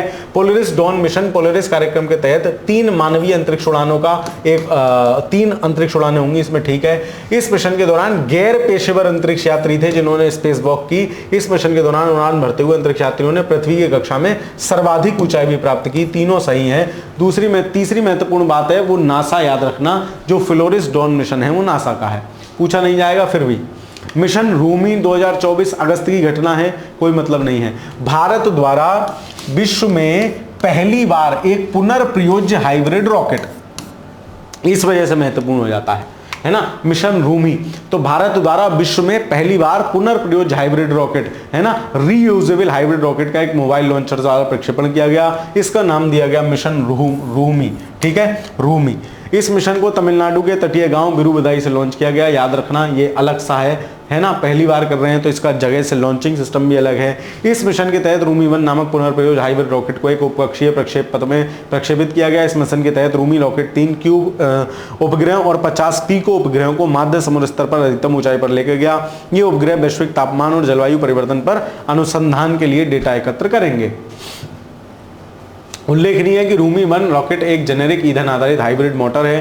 रूमी 1 पर्यावरण अनुकूल है, आतिशबाजी नहीं होगी। उल्लेखनीय है कि ये सब ये करेगा। ज्ञातव्य है रूमी मिशन माला अन्नादुराई, ये बात यहाँ से ये वाला पॉइंट याद रखना। ज्ञातव्य है कि मिशन रूमी को माला स्वामी अन्नादुराई के नेतृत्व में लॉन्च किया गया। ये कौन है माला स्वामी अन्नादुराई? तो the moon man of India कहा जाता है इनको, the moon man of India. Mayil है ना, मायल स्वामी अन्नादुराई। तो मायल तो चंदू, मून हमसे कितना है, मील्स दूर है, माइल्स दूर है, ऐसा याद रख लेना। तो मून मैन ऑफ इंडिया बोले जाते हैं माइल स्वामी अन्नादुराई। इनको जो है इसकी उपाधि से संबंधित UR राव उपग्रह केंद्र बार बार आया है, पूछा जाएगा कहाँ है, ठीक है, UR राव उपग्रह केंद्र बेंगलुरु, इसको मत भूलना। मिशन रूमी के मिशन निदेशक आनंद मोंगालियम थे, है ना। फिर उसके बाद उल्लेखनीय है, तो तुम केवल उनको याद रखोगे जो मीलों दूर है, माइल स्वामी अन्नादुराई। मिशन रूमी उल्लेखनीय है कि चेन्नई तमिलनाडु स्थित स्पेस जोन इंडिया ने मार्टिन ग्रुप से ये सब हेल्प की है, कोई बात नहीं है, ठीक है। मिशन रूमी 2024 अगस्त की घटना है, इसलिए मैं थोड़ा कमजोर दे रहा हूं, है ना। तो मिशन रूमी एक पुनर्प्रयोग जो रॉकेट है, सिर्फ इतना याद रखना। पुनर्प्रयोग जो हाइब्रिड, तो याद रखना भारत ने पहली बार किया है। चेन्नई तमिलनाडु के मार्टिन ग्रुप के सहयोग से रूमी 1 पर्यावरण अनुकूल रॉकेट है, बिल्कुल ठीक है। कौन से कथन सही नहीं है, इनमें से कोई नहीं, क्यों? क्योंकि तीनों सही हैं। SSLV D3 EOS 08 मिशन, अब इसको भी काफी समय हो गया। ये जो हमने SSLV बनाया है, शॉर्ट सैटेलाइट लॉन्चिंग व्हीकल, अब अगर छोटा सा सैटेलाइट अंतरिक्ष में ले जाना है तो उसके लिए बड़े रॉकेट की क्या जरूरत है? कोई छोटा लॉन्चिंग व्हीकल होगा ना, तमें कोई लेटर किसी के भिजवाना है तो उसके लिए कैब की क्या जरूरत है? पोर्टर से, मतलब स्कूटी से भिजवा सकते हो आजकल, तो वही सिस्टम है ना। तो SSLV उसी का है। इस सफलता उड़ान के साथ SSLV के विकासात्मक चरण पूर्ण हो गए। विकासात्मक मतलब जितनी जरूरत है, 3 सामान्यतः विकासात्मक चरण होते हैं। उल्लेखनीय है कि 7 अगस्त को SSLV की प्रथम विकासात्मक उड़ान हुई थी, जबकि 10 फरवरी 2023 को दूसरी, और अभी अगस्त 24 में तीसरी। नवीनतम मिशन के तहत SSLV D3 सतीश धवन अंतरिक्ष श्रीहरिकोटा से लॉन्च किया गया, है ना। इसरो का एक वो ले गया था, अब भू-अवलोकन उपग्रह ले गया था। इस मिशन के तहत 200 ग्राम वजनी SR डेमोसेट को उसकी जो है निर्धारित कक्षा में स्थापित कराया। इस उपग्रह चेन्नई स्टार्टअप रिक्शा द्वारा विकसित किया गया था, कोई बात नहीं, ठीक। EOS 8 175 किलोग्राम वजन का था, 3 पेलोड थे, कुछ महत्वपूर्ण नहीं है।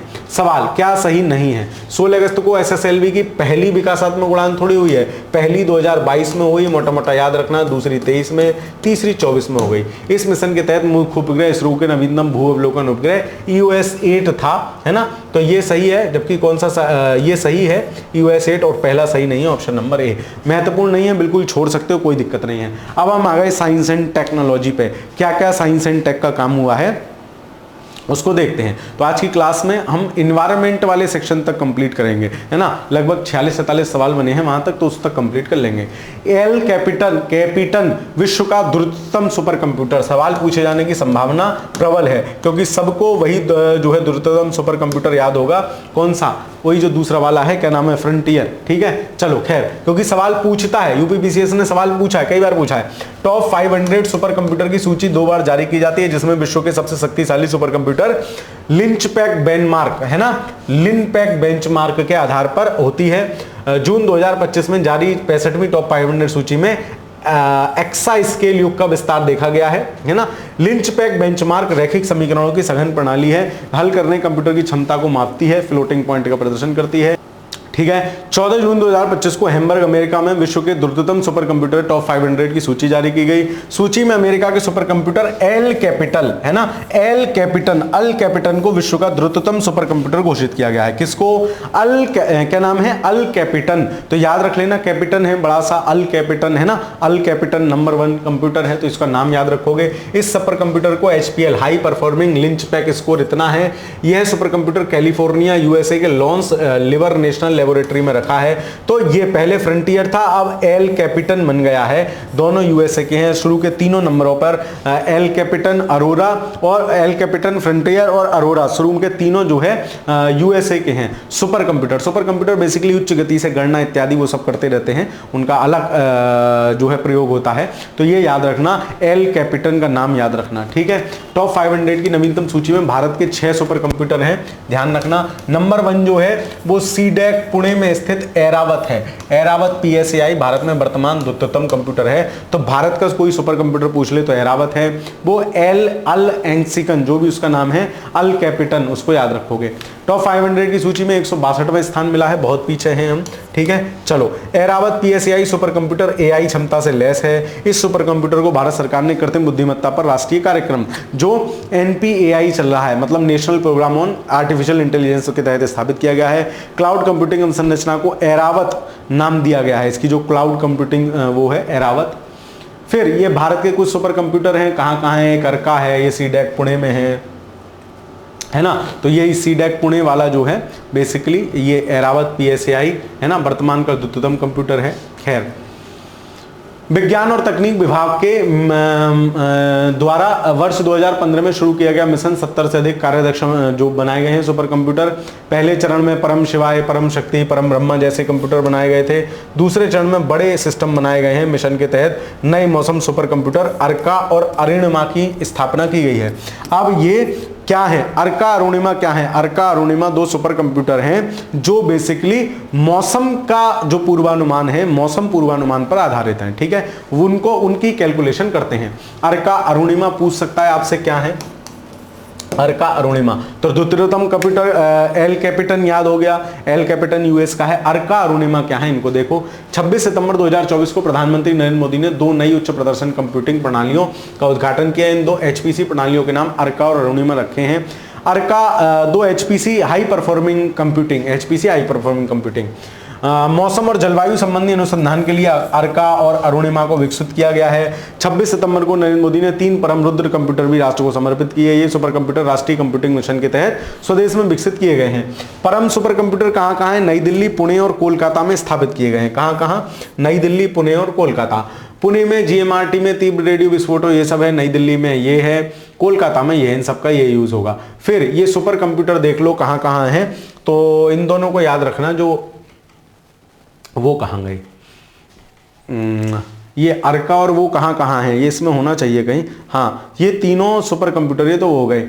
अर्का शायद पुणे वाले में है, इसमें पीछे वाली टेबल में है। हाँ, अर्का सीडैक पुणे में स्थापित है, इसको याद रखोगे। और जो अरुणिमा है वो राष्ट्रीय मध्यम औषधि पूर्वानुमान केंद्र नोएडा में है। और ये पुणे वाला सीडैक के साथ साथ यहाँ पे वो भी है, उष्ण कटिबंधीय मौसम वाला करके है, तो वो भी पुणे में है। और राष्ट्रीय मध्यम अवधि मौसम कहाँ है? ये नोएडा में है। तो अरुणिमा नोएडा में है और अर्का पुणे में है। तो छोटा नाम अर्का, छोटा नाम पुणे, अरुणिमा बड़ा नाम नोएडा, बड़ा नाम, ऐसे ध्यान रख लेना। ठीक, चलो, तो ये बाकी सब सुपर कंप्यूटर हैं। तो सीडैक में परम सिद्धि भी है ना। चलो, भारत का एरावत नंबर 1 है, ये इसको याद रखना। कौन सा सही नहीं है? 14 जून 2025 को हैम्बर्ग अमेरिका में विश्व के द्रुततम कंप्यूटर की टॉप 500 लिस्ट जारी की गई। ठीक है, सूची में अमेरिका के सुपर कंप्यूटर फ्रंटियर को विश्व ग्रुप, देखो यहीं से यही गलत करवाएगा क्योंकि सबको फ्रंटियर रटा पड़ा होगा, पिछले कई बारों से फ्रंटियर है। तो क्या है अब?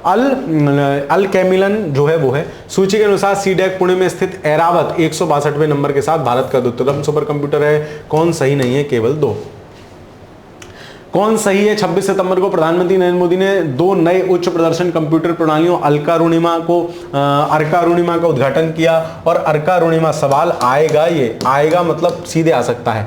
इन दोनों एचपीसी प्रणालियों को मौसम जलवायु के लिए विकसित किया गया है, ये भी सही है, तो दोनों सही हो जाएंगे। ठीक, चलो, नैनोपोरस मल्टीलेयर्ड पॉलीमेरिक मेम्ब्रेन, ये क्या है? नैनोपोरस मल्टीलेयर्ड, नाम से क्लियर है। नैनोपोरस मतलब हल्के हल्के बहुत छोटे छेद होंगे, मल्टीलेयर है, पॉलीमेरिक मेम्ब्रेन। ये बेसिकली क्या है? समुद्री जल को शुद्ध करने के लिए है। इसमें से जल के तो अणु पास हो जाते हैं, लेकिन जल के सिवा अशुद्धियां सारी अंदर रह जाती हैं। क्या है इसको देखते हैं। 15 मई 2025 को रक्षा मंत्रालय द्वारा जारी प्रेस विज्ञप्ति के अनुसार रक्षा अनुसंधान संगठन डीआरडीओ ने डेवलप किया है। डीआरडीओ की कानपुर स्थित प्रयोगशाला रक्षा सामग्री और अनुसंधान विकास प्रतिष्ठान ने उच्च दबाव वाले समुद्री जल विलवणीकरण के लिए, मतलब समुद्री जल को विलवणीकरण करने के लिए स्वदेशी नैनोपोरस मल्टीलेयर्ड पॉलीमेरिक मेम्ब्रेन का सफलतापूर्वक विकास किया है। ठीक है, सफलतापूर्वक विकास किया है नैनोपोरस मल्टीलेयर्ड पॉलीमेमर्स मेम्ब्रेन का। डीआरडीओ ये द्वारा विकसित यह नैनोपोरस मल्टीलेयर्ड पॉलीमेरिक मेम्ब्रेन एक महत्वपूर्ण तकनीकी सफलता है जो आत्मनिर्भर भारत के संकल्प की आगे बढ़ाएगी। यह नाई नैनोपोरस मल्टीलेयर्ड पॉली झिल्ली वास्तव में रिवर्स ऑस्मोसिस की प्रक्रिया पर आधारित है। किस पे? रिवर्स ऑस्मोसिस पर आधारित है। यह एक फिल्ट्रेशन मेम्ब्रेन है जो समुद्री जल से लवण और सूक्ष्म अशुद्धियों को छानकर शुद्ध जल प्राप्त करती है। तो आपको क्या याद रखना है? नैनोपोरस मल्टीलेयर्ड पॉलीमेरिक मेम्ब्रेन किसने तैयार की है? तो ये डीआरडीओ के कानपुर वाली प्रयोगशाला ने तैयार की है। बेसिकली समुद्री जल को स्वच्छ करेगी, बस, इससे ज्यादा कुछ नहीं। नैनोपोरस का क्या अर्थ होता है? नैनोपोरस का अर्थ है अति सूक्ष्म छिद्रयुक्त संरचना जो केवल पानी के अणुओं को आर पार जाने देती है, लवण कणों को रोक लेती है। इसलिए अब हम जो विदेशी निर्भरता पे थे वो सब हमारी खत्म हो जाएगी।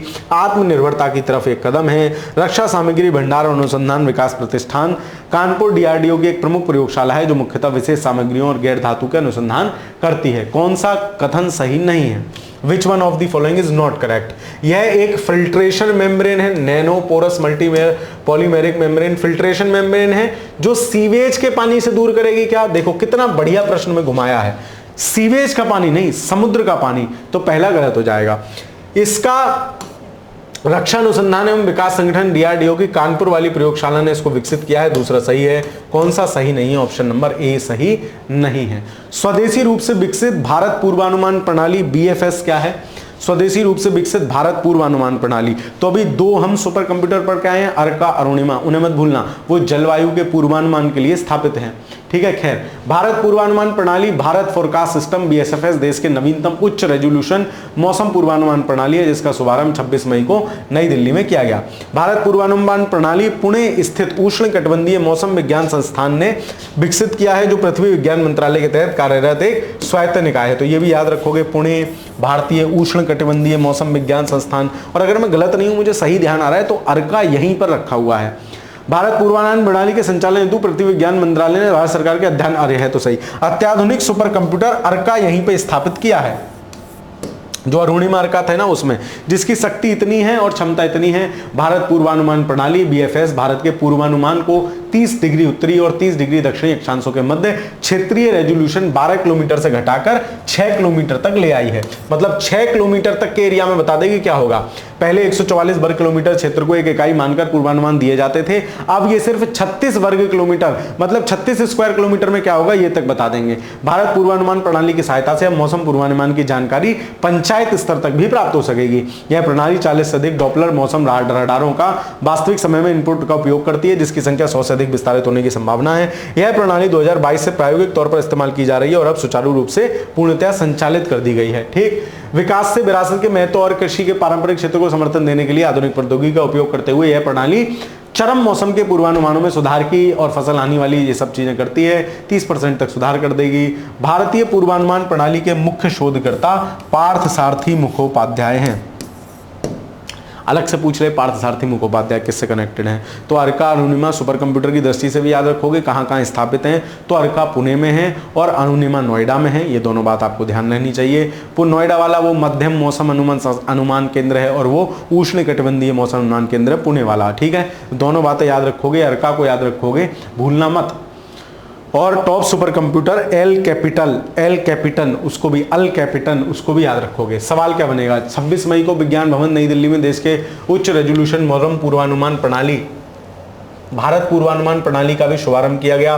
भारत पूर्वानुमान प्रणाली को पुणे स्थित उष्णकटिबंधीय मौसम संस्थान IIMT ने विकसित किया है। बिल्कुल ठीक है, दोनों सही है। ऑप्शन नंबर सी इस प्रश्न का सही उत्तर हो जाएगा। क्वांटम कंप्यूटर QAPI इंडस ये क्या है, और 32 बिट आधारित माइक्रो प्रोसेसर बनाए थे हमने, कल्पना और विक्रम 3201, उनको भी ध्यान रखना। भारत ने विज्ञान और प्रौद्योगिकी, आप अगर एक बार खुद से पढ़ लेते हो और फिर ये क्लास करने आते हो ना, ओ हो मजे ही मजे वाला सिस्टम हो जाता है। भारत ने विज्ञान और प्रौद्योगिकी के और बाकी क्लास आपको बढ़िया लगा करे कमेंट कर दिया करो। मास्टर मजा आ रहा है, आनंद आ रहा है, कतई आनंद की अनुभूति हो रही है। कुछ लालियां कमेंट करते हैं सर मैं सब्जी बनाते हुए आपकी क्लास देखती हूँ, कसम से सीना ना 4 इंची चौड़ा हो जाता है कि यार देखो, मतलब मैं इतने काम भी लोगों के आ पा रहा हूँ कि उनका जो खराब होने वाला समय था मैं उसको प्रयोग में ला पा रहा हूँ, ठीक है। तो ये भगवान ईश्वर के द्वारा प्रदत्त कार्य है। खैर, पढ़ाने का तो अपना आनंद है ही है। भारत ने विज्ञान और प्रौद्योगिकी मंत्रालय के एक नए युग के प्रवेश करते हुए अपने पहले पूर्ण स्टैक क्वांटम कंप्यूटर अनावरण किया है, जो विश्व क्वांटम दिवस 14 अप्रैल, तो याद रखना विश्व क्वांटम दिवस कब होता है, 14 अप्रैल, बाबा साहब की जयंती वाले दिन। तो बाबा साहब भी किसी क्वांटम से कम थोड़ी थे, ऐसे ध्यान रख लेना। अवसर पर बेंगलुरु स्थित स्टार्टअप OpenQP AI द्वारा 25 क्यूबिट का क्वांटम कंप्यूटर राष्ट्र को समर्पित किया गया है। यह उपलब्धि देश के राष्ट्रीय क्वांटम मिशन में हासिल की गई बड़ी सफलता है। कब की घटना है, अप्रैल 2025 की। अच्छा, QAPI इंडस देश में विकसित 25 सुपर कंडक्टिंग क्यूबिट क्षमता पर आधारित पहला पूर्ण स्टैक कंप्यूटर सिस्टम है। इसमें हार्डवेयर आदि से लेकर सॉफ्टवेयर सब कुछ स्वदेशी है। सुपर क्लाउडिंग का अतिचालक क्वांटम बिट, जिन्हें लगभग 0 पर स्थापित किया जाता है। क्वांटम बिट हब भारतीय अनुसंधान, हाँ देख लो, भारत सरकार ने क्वांटम तकनीक में अनुसंधान और विकास को गति, राष्ट्रीय क्वांटम मिशन सरकार ने शुरू किया था 2023 में। 14 अप्रैल को क्वांटम दिवस है, ध्यान रखना। इस मिशन के तहत इतने पैसे खर्च किए गए, 3 वर्ष में चरणबद्ध तरीके से इसको लागू किया गया। मिशन के प्रभावी क्रियान्वयन हेतु देश में 4 थीम आधारित हब स्थापित किए गए। कौन कौन से hub, quantum computing hub IISc Bengaluru, quantum communication hub भारतीय प्रौद्योगिकी संस्थान IIT मद्रास और सेंटर फॉर डेवलपमेंट टेलीमेटिक्स नई दिल्ली। क्वांटम सेंसर मेट्रोलॉजी कोई नहीं पूछ रहा। क्वांटम सामग्री उपकरण IIT, ठीक है।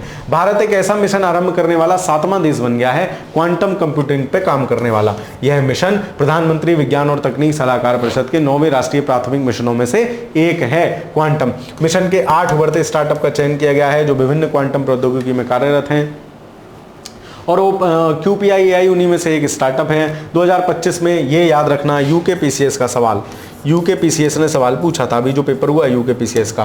वर्ष 2025 को संयुक्त राष्ट्र द्वारा अंतरराष्ट्रीय क्वांटम विज्ञान और प्रौद्योगिकी का वर्ष डिक्लेयर किया गया है। उसमें एक ऑप्शन AI था, एक ऑप्शन क्वांटम वर्ष था। तो क्वांटम विज्ञान और प्रौद्योगिकी वर्ष, तो इसको याद रखना क्वांटम टेक्नोलॉजी ईयर, पूछा जा सकने वाला योग्य सवाल है।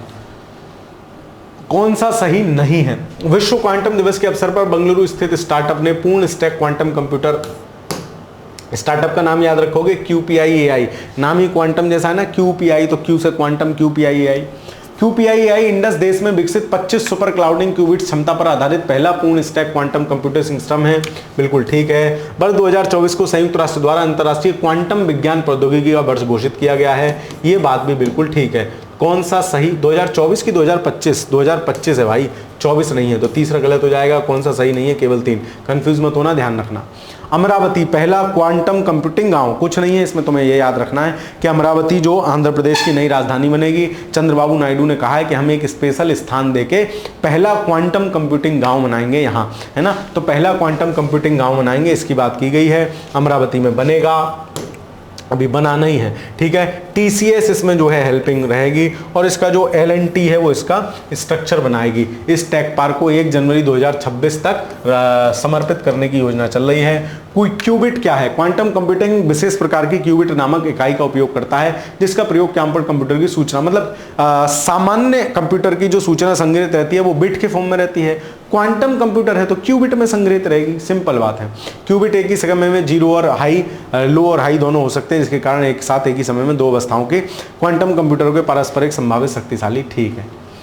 सवाल, हाल ही में आंध्र प्रदेश सरकार ने राज्य के नवगठित राजधानी पहला क्वांटम कंप्यूटिंग विलेज अप्रैल 2025 में क्वांटम टेक पार्क की स्थापना करने की घोषणा की है। ऑप्शन नंबर सी, अभी आगे होगा ये अमरावती में भारत के प्रथम क्वांटम टेक पार्क भी बना रहे हैं, ये भी ठीक है, दोनों सही है, ठीक है, उसी में है, ठीक। चलो, भारत का 25वां ऊर्जा परमाणु संयंत्र, ये पूछ सकता है कहां लगा, बस इतनी बात इसमें महत्वपूर्ण है। राजस्थान के रावत भाटा, राजस्थान में जो रावत भाटा है, एक एक स्थान पर कई परमाणु संयंत्र हैं। जैसे रावत भाटा में ये 7वां है, तो राजस्थान के रावत भाटा में 7वां, लेकिन भारत का 25वां परमाणु संयंत्र लगा है। उत्तर प्रदेश का एकमात्र परमाणु संयंत्र स्थान है नरोरा, जो कि बुलंदशहर जनपद में पड़ता है, ठीक।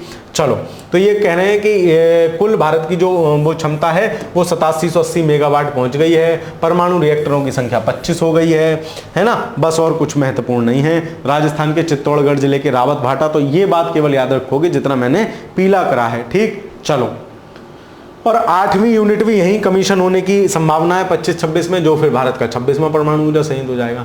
महाराष्ट्र के तारापुर में है क्या? सर बिल्कुल गलत है। वर्तमान में भारत की कुल नाभिकीय ऊर्जा क्षमता 8788, तो 8780 ऐसे याद रख लेना, बिल्कुल ठीक है। कौन सही नहीं है? केवल एक सही नहीं है, ऑप्शन नंबर ए। मेजराना बन, ये क्या है सर? मेज पे आना जरा ना। मेजराना बन भारत की पहली क्वांटम चिप है। क्या है? पहली क्वांटम चिप। क्वांटम मतलब छोटा, आसान शब्दों में। मेजराना बन माइक्रोसॉफ्ट द्वारा, तो मेजराना और माइक्रोसॉफ्ट याद रह जाएगा सर, सेम साउंड है। मेजराना माइक्रोसॉफ्ट द्वारा विकसित की गई एक पहली क्वांटम प्रोसेसर चिप है जिसमें पहली बार टोपोलॉजिकल क्यूबिट्स का प्रयोग किया गया है। यह चिप माइक्रोसॉफ्ट के लंबे समय से चल रहे टोपोलॉजिकल क्वांटम कंप्यूटिंग प्रोजेक्ट की देन है। मेजराना बन फरवरी 2025 में एक शोध की उपलब्धि के रूप में उजागर किया गया। तो मेजराना बन क्या है? पहली विश्व की क्वांटम चिप है। किसने डेवलप की है? माइक्रोसॉफ्ट ने। इसके सिवा तुम्हें कुछ भी याद रखने की जरूरत नहीं है, ओनली दिस, ठीक है। भविष्य में 10 लाख क्यूबिट तक बढ़ाने का मेजराना बन फलाना ढिमाका ये है। इंडियन आर्सेनाइड अर्धचालक इसमें यूज होते हैं, है ना। इरिडियम, आर्सेनाइड और एल्यूमिनियम वगैरह यूज होते हैं, ठीक। मेजराना बन कम क्यूबिट की आवश्यकता। जहां तक है कि अमेजन द्वारा लॉन्च की गई क्वांटम चिप का नाम आसलेट है, या वो पहले लॉन्च कर दी थी अमेजन ने, वो छोटी है, ठीक। प्रोजेक्ट बाटर बर्थ क्या है? इतनी बात समझ में आ गई। अब प्रोजेक्ट बटरवर्थ पे आ जाते हैं, है ना। तो मेजराना बन याद रखोगे, माइक्रोसॉफ्ट याद रखोगे, विश्व की पहली क्वांटम चिप याद रखोगे, इसके सिवा कुछ नहीं, है ना। चलो, और सब राजी खुशी पूछता है ना, ले फिर आ गई सब राजी खुशी। कुछ डायलॉग तो मेरे दिमाग में घूमते हैं, जैसे वो पंचायत 3 वाला, हम देंगे जान गांव के लिए। चलो, प्रोजेक्ट बटरवर्थ, ऐसे तुम कहा करो, हम पढ़ेंगे मास्टर, हम कमेंट करेंगे, ऐसे कमेंट किया करो। लाइक वाइक तो तुम करते ही रहते हो, बाकी दोस्त मित्र मंडली में भी साझा कर दिया करो। एक लाली करी थी, आप कट ऑफ बढ़ा दोगे। अबे पानी है, बरस रहा है, जिसकी जितनी क्षमता, तुम्हारी क्षमता तबले बराबर है तो तुम जरा सा ले लोगे। तो ये कुछ नहीं है, कटो फटो किसी के करने कराने से नहीं बढ़ती है, ठीक है। चलो, फरवरी 2025 में सोशल मीडिया प्लेटफॉर्म मेटा ने, तो मेटा क्या कर रहा है, एक एआई संचालित सबसी लेन केबल परियोजना प्रोजेक्ट बटरवर्थ, जो क्या है, यह लगभग 50,000 किलोमीटर से लंबी केबल है, जो समुद्र में बेसिकली आपका इंटरनेट चलता है, समुद्र में केबल्स पड़ी हैं जो ऑप्टिकल फाइबर के सिद्धांत पर काम करती हैं, प्रकाश के पूर्ण परावर्तन पर। तो वो वही कर रहा है। भारत, अमेरिका, ब्राजील, ऑस्ट्रेलिया तथा दक्षिण अफ्रीका सहित प्रमुख क्षेत्रों को जोड़ेगी। गहराई 7,000 मीटर है। परियोजना 2030 तक पूरा होगा। तो बटरवर्थ किससे रिलेटेड है, बेसिकली फाइबर से रिलेटेड है, ऑप्टिकल फाइबर तार बिछाने से रिलेटेड है, मेटा की है। बस इतनी बात याद रखना। कौन सही है, मेजराना 1 माइक्रोसॉफ्ट द्वारा विकसित, बिल्कुल ठीक है। 8 क्यूबिट वाला चिप प्रोटोटाइप है, इसको भी याद रखना, 8 क्यूबिट्स वाला चिप प्रोटोटाइप है, ठीक है। अमेज़न द्वारा पहले जो लॉन्च की गई थी उसका नाम ऑसलेट था। सभी सही है, ऑप्शन नंबर डी, ठीक। चलो, कौन सही है, फरवरी 2025 में सोशल मीडिया प्लेटफॉर्म मेटा ने एआई संचालित सबसी केबल परियोजना प्रोजेक्ट बटरवर्थ की घोषणा की थी, बिल्कुल ठीक है। 50,000 किलोमीटर लंबी केबल है जो भारत, अमेरिका, ब्राजील, ऑस्ट्रेलिया इन सबको जोड़ेगी। और कब तक पूरा होने की संभावना है इसके, 2030 तक पूरा होने की संभावना है। तो यहां ये भी याद रखोगे, 2030 तक इसके पूरा होने की संभावना है, ठीक। चलो, नेशनल क्रिटिकल मिनरल मिशन, इसको देख लो। यहां से सवाल जैसा तो कुछ नहीं बनेगा, लेकिन फिर भी मोटा मोटा पता होना चाहिए कि क्रिटिकल मिनरल होते क्या हैं। तो क्रिटिकल मिनरल कुछ दुर्लभ धातु होती हैं जो मृदा वगैरह में पाई जाती है। इसे भारत में मोनोजाइट एक पाया जाता है ना, उसको देखेंगे, वो बेसिक सवाल बनता है ना। चलिए, तो इसमें फैक्चुअल जैसा कुछ है नहीं, फिर भी महत्वपूर्ण खनिज वे खनिज हैं जो स्वच्छ ऊर्जा, किस किस के काम आ रहे हैं, देखो, स्वच्छ ऊर्जा, उच्च प्रौद्योगिकी एवं राष्ट्रीय सुरक्षा हेतु अपरिहार्य होते हैं, मतलब जरूरी होते हैं, किंतु उनकी उपलब्धता कमी होती है या कुछ भौगोलिक स्थानों पर ही केंद्रित होती है। आपूर्ति श्रृंखला कमजोर हो जाती है। भारत सरकार ने 2025 में कब लॉन्च किया है, 2025 में नेशनल क्रिटिकल मिनरल मिशन। हालांकि ये मेंस का बढ़िया टॉपिक है, मेंस में साइंस एंड टेक का सवाल बनेगा, लेकिन फिर भी केंद्रीय मंत्रिमंडल ने 19 जनवरी 2025 को इस मिशन को मंजूरी दी, जो वित्त वर्ष 24-25 से 30-31 तक 7 वर्षों तक चलेगा। 24-25 से 30-31 तक लेकर 7 वर्षों तक ये जो है क्या नाम है इसका, नेशनल क्रिटिकल मिनरल मिशन चलेगा। तो इसको आप ध्यान रखोगे।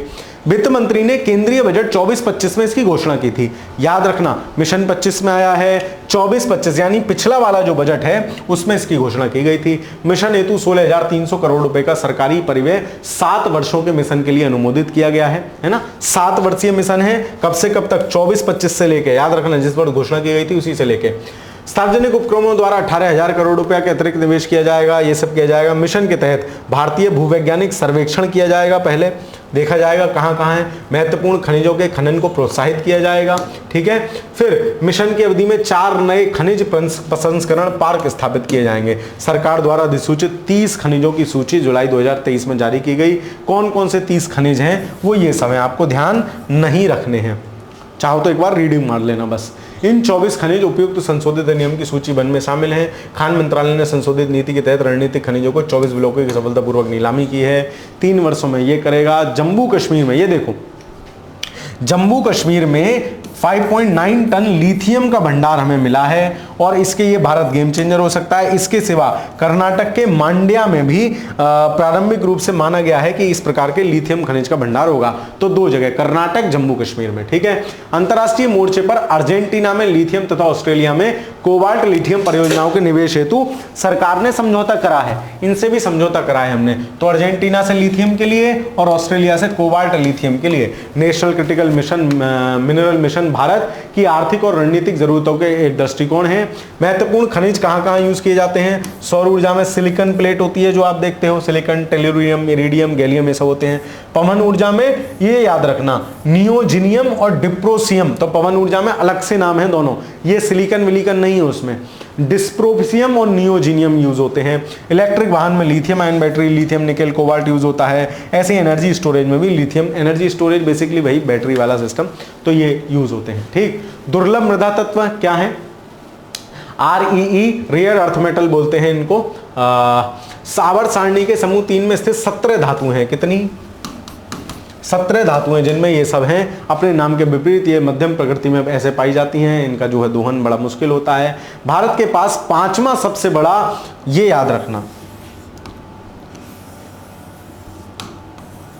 ये भारत के पास विश्व का 5वां सबसे बड़ा दुर्लभ मृदा तत्व संसाधन मोनोजाइट रेत में पाए जाते हैं। ठीक है, और ये मोनोजाइट मिलती कहां है? ये मुख्यतः दोनों, इधर आ जाओ, ऐसे ऐसे, आंध्र प्रदेश, ओडिशा, केरल, तमिलनाडु, कर्नाटक, इन सबके तमिलनाडु के तट पर पाई जाती है। और अंता, ये तो पाई जाएगी समुद्री तटों पे, अंतर कहां पाई जाएगी? झारखंड में, पश्चिम बंगाल में, तमिलनाडु में। तो इसके अंतरदेशीय प्लेसर भी हैं। बढ़िया सवाल बनेगा इस लाइन से, है ना। बाहर कहां पाई जा रही है? अंदर, झारखंड, तमिलनाडु और पश्चिम बंगाल। सेकेंडियम, इरिट्रिडियम 15, ये सब तत्व हैं, ये सब दुर्लभ मृदा तत्व हैं। दुर्लभ मृदा तत्वों का उपयोग कांच उद्योग, जलशोधक उद्योग और अंतरिक्ष इस्पात विस्पात में किया जाता है। नेशनल क्रिटिकल मिशन, हो सकता है आपको थोड़ा छोटा दिख रहा हो तो अपनी क्वालिटी हाई कर लेना। नेशनल क्रिटिकल मिशन के संदर्भ में कौन सा सही नहीं है? भारत सरकार ने 2025 में 7 वर्षों के लिए, पहला फैक्ट ध्यान रखने योग्य, ये सवाल नहीं है, ये घटनाओं का क्रक्स है पूरा का पूरा। ठीक, critical mineral mission, critical mineral वे खनिज हैं जो स्वच्छ ऊर्जा, ऊर्जा प्रौद्योगिकी, राष्ट्रीय सुरक्षा हेतु अपरिहार्य होते हैं। बिल्कुल ठीक है। यह मिशन खनिज अन्वेषण, खनन, संवर्धन, प्रसंस्करण को लेकर बाद पुनर्प्राप्ति शामिल करता है। भारत के पास विश्व का दूसरा सबसे बड़ा मृदा, दूसरा थोड़ी है, 5वां, क्या? मोनोजाइट। ठीक, तो केवल 4 गलत हो जाएगा, ऑप्शन नंबर 4। भारत का हरित इस्पात वर्गीकरण, अब हमने, क्योंकि इस्पात जब बनता है तो बड़ी मात्रा में कोयले का दहन होता है, और बड़ी मात्रा में कोयले का दहन होता है तो CO2, कार्बन डाइऑक्साइड उत्सर्जित होती है। अब हमने इस्पात का वर्गीकरण करने वाली ऐसी पहली कंट्री बन गई है जो हमने मैनेज कर दिया कि भाई इतने टन में, अगर इतने टन कोयले से तुम उत्सर्जन करोगे तब ये बढ़िया क्वालिटी का इस्पात है, ग्रीन इस्पात हमने उसको नाम दिया है। बस मोटा मोटा ये है, तो इसकी गाइडलाइन याद रखना। 12 दिसंबर 2024 को केंद्रीय इस्पात मंत्री HD कुमारस्वामी ने भारत के हरित इस्पात वर्गीकरण का अनावरण किया। उल्लेखनीय है कि वैश्विक स्तर पर हरित इस्पात की कोई आमतौर पर स्वीकृत परिभाषा नहीं है, वैश्विक स्तर पर नहीं है। भारत हरित इस्पात का विवरण जारी करने वाला पहला देश बन गया है। हरित इस्पात को इस्पात के ग्रीननेस % के संदर्भ में परिभाषित किया जाएगा, जो कि 2.2 टन कार्बन डाइऑक्साइड प्रति टन इस्पात में, अगर 1 टन इस्पात के उत्पादन में 2.2 टन कार्बन डाइऑक्साइड से ज्यादा, इससे कम तीव्रता जब करोगे तब तुम जो है ग्रीन वो कहलाओगे इस्पात की हरितता, ग्रीननेस को परसेंटेज के रूप में व्यक्त किया जाएगा, जो इस आधार पर होगी कि इस्पात संयंत्र का उत्सर्जन 2.2 टन CO2 प्रति टन तैयार इस्पात की तुलना में कितना कम है। स्पष्ट है कि ग्रीन स्टील से तात्पर्य ऐसे उद्योग से जो पर्यावरण अनुकूल हो, साथ ही यह सुनिश्चित किया जा सके कि प्रत्येक टन तैयार में कितनी कार्बन डाइऑक्साइड खर्च हुई, मैक्सिमम 2.2 टन हो। तो रेटिंग, तो 5 सितारा ग्रीन रेटेड इस्पात कौन सा होगा? जो 1.6 टन CO2 उत्सर्जित करेगा 1 टन इस्पात के लिए, तो 5 स्टार ग्रीन रेटेड इस्पात होगा। 4 स्टार कौन होगा? जो 1.6 से 2.0 तक जाए वो 4 स्टार होगा, जैसे एसी की रेटिंग आती है ना वैसे ही। और 3 स्टार कौन होगा? जो 2 से 2.2 तक जाए वो 3 स्टार होगा। ठीक है। पंजाब स्थित NISST, national institute for secondary steel technology, माप, रिपोर्टिंग और सत्यापन के लिए नोडल है ना। तो निसत, NISST निसत जो है वो इसके लिए वो है। इस्पात क्या है? इस्पात लोहा, आयरन और कार्बन की मिश्र धातु है। लोहा सबसे ज्यादा, लोहा, आयरन, लोहा और कार्बन की मिश्र धातु है जिसमें 2% से कम कार्बन और 1% मैग्नीज भी होता है। सिलिकॉन, फास्फोरस, सल्फर, हाइड्रोजन उपस्थित होते हैं। स्टेनलेस स्टील जो होता है उसमें क्रोमियम होता है बेसिकली, ठीक है। स्टेनलेस स्टील में क्रोमियम होता है, इसको याद रखोगे। तो स्टील और स्टेनलेस स्टील, स्टेनलेस है तो उसमें क्रोमियम होगा। सवाल क्या बनेगा, कौन सा सही है? 12 दिसंबर 2024 को केंद्रीय इस्पात मंत्री एस डी कुमारस्वामी ने भारत के हरित इस्पात वर्गीकरण का अनावरण किया। भारत हरित इस्पात के वर्गीकरण जारी करने वाला विश्व का पहला देश बन गया है, बिल्कुल ठीक है। हरित इस्पात को इस्पात के ग्रीननेस परसेंटेज के संदर्भ में परिभाषित किया जाएगा, जो कि प्रत्येक टन तैयार इस्पात को उत्सर्जन कार्बन डाइऑक्साइड की मात्रा 2.2 टन है, ना कि 1 टन, ठीक है। याद रखोगे, तीसरा गलत हो जाएगा, 1 और 2 सही हैं। ऑप्शन नंबर ए बढ़िया सवाल यहां से बन सकता है। MACE विश्व की सबसे ऊंची इमेजिंग चेरनोकोव वेधशाला, कोई नहीं पूछ रहा। 4 अक्टूबर 2024 को हानले लद्दाख में, यहीं पे वो बना है, वो अंतरिक्ष की जो वो है सिस्टम उनका, हानले लद्दाख में, वो लेह लद्दाख में बना है। MACE नामक एक वेधशाला ऑब्जर्वेटरी का उद्घाटन किया गया है। इस वेधशाला का उद्घाटन परमाणु ऊर्जा आयोग के अध्यक्ष डॉक्टर अजीत कुमार मोहंती ने किया। MACE का पूर्ण रूप है major atmospheric Cherenkov experiment. Major atmospheric Cherenkov experiment. MACE Asia में स्थित सबसे बड़ी इमेजिंग चेरेनकोव दूरबीन है। यह दूरबीन समुद्र तल से 4270 मीटर की ऊंचाई पर है। सबसे ऊंची वेधशाला दूरबीन, ध्यान रख लेना, लद्दाख हैनले में, ठीक है। चलो, इस दूरबीन का विकास बार्क ने किया है, Bhabha atomic research centre, BARC. साथ ही इस दूरबीन के विकास में ECIL electronics corporation of India limited और अन्य भारतीय उद्योग भागीदारों ने भी सहयोग दिया। यह 21 मीटर व्यास वाली दूरबीन है। MACE दूरबीन का उद्घाटन भारत के खगोल, भौतिकी, कॉस्मिक और अनुसंधान में महत्वपूर्ण कदम है। ये सब ठीक है। चलो, इस प्रकार दूरबीन ब्रह्मांड ये सब देख पाएगी, सुपरनोवा विस्फोट, ब्लैक होल वगैरह, इन सब पे घटनाओं का अध्ययन करेगी, ठीक है। और दूसरी सबसे बड़ी दूरबीन है ये विश्व की, ठीक है। ज्ञातव्य है कि ये दूरबीन नामीबिया में स्थापित है, जो सबसे बड़ी है, HESS इसका नाम है। और ये वाली जो दूरबीन है आपकी कौन सी, MACE, ठीक है। मेजर, इसका नाम क्या है, मेजर एटमॉस्फेरिक चेरेनकोव एक्सपेरिमेंट, ठीक। सवाल क्या बनेगा, कौन सा सही नहीं है? तो 4 अक्टूबर को हानले लद्दाख में स्थापित की गई है विश्व की सबसे ऊंची इमेजिंग, हाँ तो इमेजिंग चेरेनकोव। अब ये सबसे हाइट पे सबसे ज्यादा है, ये ध्यान रखना, सबसे बड़ी नहीं, सबसे हाइट पे है, तो सबसे ऊंची है, इसलिए बिल्कुल ठीक है।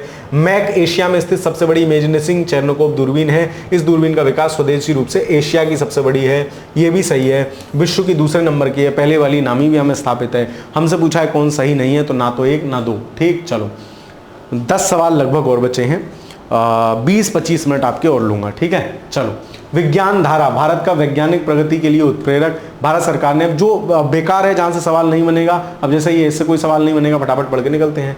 भारत सरकार ने देश के वैज्ञानिक अनुसंधान, नवाचार, तकनीक को बढ़ावा देने के लिए एक विज्ञान धारा योजना में आवंटन किया है। क्या है विज्ञान धारा योजना? बेसिकली बच्चों से कनेक्टेड है। विज्ञान धारा कार्यक्रम के लिए इतने परिव्यय, इतना रुपया से हमें कोई मतलब नहीं है, हमें ये देखना है लाभार्थियों तक लाभ पहुंचेगा। 10 से 15 वर्ष की आयु के युवा छात्र शामिल हैं जो कक्षा 6 से 10 में पढ़ रहे हैं और इंस्पायर मानक के अकॉर्डिंग लाभ उठा रहे हैं। विज्ञान धारा योजना के मुख्य उद्देश्य हैं विज्ञान प्रौद्योगिकी को क्षमता निर्माण करना, शोध विकास करना, नवाचार प्रौद्योगिकी का हेल्प करना। अब हम आ जाते हैं अद्यतन पर्यावरण विज्ञान, जो इन्वायरमेंटल करंट अफेयर्स है उस पर। यहां से सवाल बनने की संभावना पर्याप्त है इन्वायरमेंटल से, क्योंकि रामसर स्थल वगैरह घोषित हुए हैं। तो भारत, नए रामसर स्थल, टोटल भारत में रामसर स्थल कितने हो गए हैं? 91 हो गए, 91 रामसर स्थल हो गए। वर्ष 1971 में ईरान के रामसर में जो है हस्ताक्षरित रामसर कन्वेंशन आर्द्रभूमियों के संरक्षण और उनके बुद्धिमानीपूर्ण उपयोग को बढ़ावा देने के लिए अंतर्राष्ट्रीय समझौता है। इस कन्वेंशन में आज 168 कंट्री हैं। भारत 1982 में इस कन्वेंशन में शामिल हुआ है। याद रखोगे, रामसर कन्वेंशन कब हुआ है? फरवरी 1971 में। भारत कब आया है? 1982 में आया है, इस बात को भी नहीं भूलोगे। 4 जून 2025 को राजस्थान के 2 आर्द्रभूमियां कौन कौन सी हैं? खींचन जो फलौदी में पड़ती है और मेनार आर्द्रभूमि। कौन कौन सी? खींचन और मेनार, दोनों कहां हैं? उदयपुर में, और वो फलौदी में पड़ती है। ये मेनार आर्द्रभूमि उदयपुर में है और खींचन राजस्थान में को रामसर भूमि के अंतर्गत अंतर्राष्ट्रीय महत्व की आर्द्रभूमि घोषित किया गया। ध्यातव्य है कि इन 2 स्थलों को 19 फरवरी को रामसर स्थलों में सूचीबद्ध किया गया है।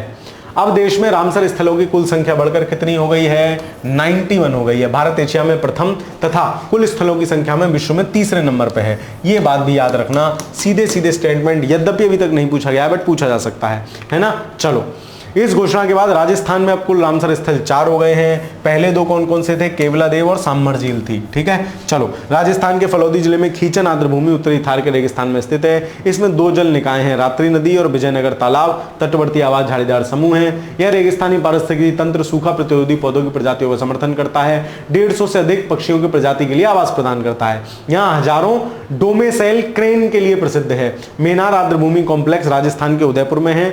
मेनार गांव में स्थित स्थानीय जल निकायों के संरक्षण के प्रति मेनार गांव को उसके पक्षी प्रेम के लिए बर्ड विलेज का भी उपनाम दिया गया। वर्तमान में भारत के संदर्भ में तमिलनाडु में, याद रखना, तमिलनाडु में सबसे ज्यादा आर्द्रभूमियां हैं वर्तमान में। कितनी? 20। उत्तर प्रदेश में कितनी? 10। इस दृष्टि से उत्तर प्रदेश दूसरे नंबर पर है। आर्द्रभूमि क्या होती है? रामसर कन्वेंशन के अनुसार जल भरण इलाके, शुष्क प्रदेश इत्यादि में आर्द्रभूमि के रूप में परिभाषित करता है। प्राकृतिक अथवा कृत्रिम, स्थायी और अस्थायी, पूर्णकालिक अथवा अल्पकालिक स्थिर जल और स्थिर जल, मीठा लवणीय जल, इन सभी प्रकार के लिए आर्द्रभूमि के अंतर्गत आते हैं। आर्द्रभूमि के अंतर्गत क्या क्या आएगा वो दिया है। आर्द्र से मतलब वो नहीं है, ठीक है। चलो, साथ ही समुद्री जल के ऐसे क्षेत्र जिनकी गहराई कम, ज्वार और 6 मीटर से अधिक नहीं होती, वो भी आर्द्रभूमि कहलाते हैं। अब ये सारी आर्द्रभूमि दी है, इनको पढ़ने का कोई मतलब नहीं है, आप अपनी बुकलेट में से देख लेना। हमें क्या याद रखना था? सबसे ज्यादा तमिलनाडु में है। यूपी वाली ध्यान से देख लेना। नवाबगंज उन्नाव में पड़ता है। पार्वती अरगा, अगर मैं गलत नहीं हूं तो गोंडा में पड़ता है। समन पक्षी अभ्यारण्य रायबरेली, समसपुर रायबरेली। समन कहां था एक बार देख लेना। सांडी गोंडा में पड़ता है। सांडी हरदोई में पड़ता है ना। सूर सरोवर तो ये सब मैंने आपको याद कराए। हैदरपुर, बखीरा, ये संत कबीर नगर में पड़ता है। यूपी स्पेशल वाली क्लास में हमने करे थे। ठीक है, चलो फिर सवाल कौन सा सही नहीं है? गुजरात की तो आर्द्रभूमि है क्या? भाई गुजरात की आर्द्रभूमि है क्या? है ना, गुजरात की थोड़ी है, राजस्थान की है, खींचन और मेनार। वर्तमान में रामसर स्थलों की संख्या 91 हो गई है, बिल्कुल ठीक है। भारत में कुल रामसर स्थल में एशिया में प्रथम, विश्व में तीसरे नंबर पर है, बिल्कुल ठीक है। और विश्व में पहले दूसरे कौन है? एक मिनट, तीसरे नंबर पे है। और पहले दूसरे कौन है? पहले पे यूके है और यूके ग्रेट ब्रिटेन है और दूसरे पे मैक्सिको है। तो ये याद रखना, पहले पे यूके, दूसरे पे मैक्सिको, तीसरे पे हम। ठीक है, चलो निम्नलिखित कथनों में से कौन सा सही है? वर्तमान में भारत के संदर्भ में उत्तर प्रदेश में 20 रामसर स्थल है क्या? तमिलनाडु में। इसके बाद तमिलनाडु, दोनों गलत हैं। कौन सही है? ना तो एक ना दो, option number D. Polar research vessel, ये क्या है? यही एनवायरमेंट में सबसे महत्वपूर्ण घटना थी जहां से सवाल बनेगा, पिछली वाली। 3 जून को केंद्रीय मंत्री सर्बानंद सोनोवाल की उपस्थिति में garden reach shipyard engineers limited, है ना, कोलकाता की नार्वे की कंपनी के बीच समझौता हुआ है। क्या हुआ है समझौता? भारत को पहली बार स्वदेशी रूप से एक पोलर रिसर्च बेसल बनाने में सक्षम बनाएगा, जिसका उपयोग राष्ट्रीय ध्रुवीय और समुद्री अनुसंधान केंद्र आर्कटिक और दक्षिणी महासागर में अनुसंधान हेतु किया जाएगा। यह पोत उन्नत वैज्ञानिक उपकरणों में सुसज्जित होगा जो समुद्र के गहराई, समुद्र के पारिस्थितिकी तंत्र के अनुकूल होंगे। यह भारत का जहाज निर्माण क्षमताओं का प्रतीक बनेगा और मेक इन इंडिया अभियान को मजबूती देगा। ध्यातव्य है कि केंद्रीय मंत्री सर्बानंद सोनोवाल ओस्लो, नार्वे में गए थे।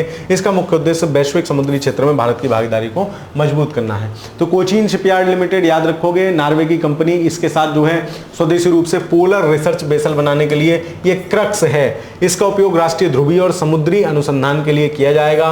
दोनों सही हैं, ऑप्शन नंबर सी। ठीक, चलो बी, 1 मिनट, केवल 2 क्या किसके साथ किया गया भाई? Garden shipyards. और हम इसमें क्या था? ओ माय गॉड, गार्डन है, कोचीन नहीं है भाई, ये गलत हो जाएगा। पहला गलत, ऑप्शन नंबर बी सही होगा, केवल 2। देखो ऐसे भी कभी कभी चीजें गलत हो जाती हैं। तो वो कोचीन नहीं है, गार्डन शिपयार्ड लिमिटेड है। ठीक है, चलो कासमपट्टी बीरा कोविल पवित्र उद्यान, ये क्या है? पूछ सकता है कहां है और क्या बला है, देख लेते हैं। जैव विविधता विरासत स्थल, बायोडाइवर्सिटी हेरिटेज साइट, बीएचएस के विशिष्ट पारिस्थितिकी एवं जैविक महत्व वाले क्षेत्र हैं जिन्होंने जैव विविधता अधिनियम 2002 की 37 राज्य सरकारों द्वारा अधिसूचित किया जाता है। इन स्थलों को समग्र जैव विविधता के साथ साथ सांस्कृतिक ऐतिहासिक महत्व भी होते हैं और इन्हें स्थानीय निकायों के परामर्श से चिन्हित संरक्षित किया जाता है। 12 मार्च को तमिलनाडु सरकार ने तमिलनाडु जिले के कासमपट्टी बीरा कोविल पवित्र उपवन, ठीक है, कहाँ है ये? कासमपट्टी तमिलनाडु में है, को राज्य का दूसरा जैव विविधता विरासत स्थल घोषित किया गया है। तो कासमपट्टी बीरा कोकिल याद रखोगे तमिलनाडु, चाहो तो किताब में ऊपर ही लिख लो तमिलनाडु, इससे बस इतनी बात पूछी जाएगी। यह अलगनाई रिवर फॉरेस्ट के इतने हेक्टेयर भूमि पर है। स्थानीय लोग बीरानंद देवता की पूजा करते हैं। अरिकापट्टी गांव मदुरै जिला तमिलनाडु का पहला जैव विविधता विरासत स्थल पहले घोषित किया गया था। ठीक है, चलो 49वां जैव विविधता स्थल जून 2025 में भारत में कुल 49 जैव विविधता स्थल अधिसूचित किए जा चुके हैं। और ये कौन सा था? इसका कोई नंबर नहीं है ना। जून 2025 तक यानी रिसेंट तक बिल्कुल। 49वां जैव विविधता स्थल क्या है? कर्नाटक स्थित श्री सिद्धेश्वर स्वामी का श्री सिद्धेश्वर स्वामी जैव विविधता विरासत स्थल। तो सिद्धेश्वर स्वामी जैव विरासत स्थल कहाँ है? कर्नाटक में है। कासम पट्टी कहाँ है? तो कासम पट्टी कहाँ है? कासम पट्टी आपका तमिलनाडु में है। ठीक है, तो किसी की चोट लग गई, अब चोट लग गई, वो कह रहा मेरे पट्टी करा लो, कासम पट्टी मेरे पट्टी करा दो। तो हम कह रहे हैं भाई तेरे पट्टी कहां से कराएं? तू मिल तो तू मिल तमिल तू मिल, फिर तेरे पट्टी कराएंगे कासम पट्टी। ठीक है, और सिद्धेश्वर याद रखना कर्नाटक में। भारत में पहला जैव विविधता विरासत स्थल कर्नाटक में स्थित राज्य नल्लूर इमली ग्रोव है। पश्चिम बंगाल में सर्वाधिक जैव विविधता विरासत स्थल 10 हैं, ये सूची में शीर्ष पर है। उत्तर प्रदेश का एकमात्र जैव विविधता विरासत स्थल है घड़ियाल पुनर्वास केंद्र कुकरेल, जो कि लखनऊ में है। ठीक है, तो यूपी में जैव विविधता विरासत स्थल 1 है, सबसे ज्यादा पश्चिम बंगाल में है। कौन सा सही है? हाल ही में तमिलनाडु के डिंडीगुल जिले के कासम पट्टी को पहला जैव विविधता विरासत स्थल घोषित किया गया है ना। तो तमिल राज्य का पहला नहीं है, राज्य का दूसरा है। ठीक, पहली बात। जैव विविधता विरासत प्राधिकरण द्वारा 25 में भारत में 49 जैव विविधता स्थल है, बिल्कुल ठीक है। लेटेस्ट श्री सिद्धेश्वर वाला है जो कि कर्नाटक में। उत्तर प्रदेश में एकमात्र है घड़ियाल पुनर्वास केंद्र कुकरेल, बिल्कुल ठीक है। 2 और 3 ठीक हो जाएंगे, ऑप्शन नंबर बी। विश्व वायु गुणवत्ता रिपोर्ट। तो विश्व वायु गुणवत्ता रिपोर्ट में हमें कुछ चीजें याद रखनी है, दुनिया भर की बातें नहीं याद रखनी है। जैसे स्विस वायु गुणवत्ता तकनीकी कंपनी IQ एयर ने, यह IQ एयर जारी करती है, इसमें क्या है?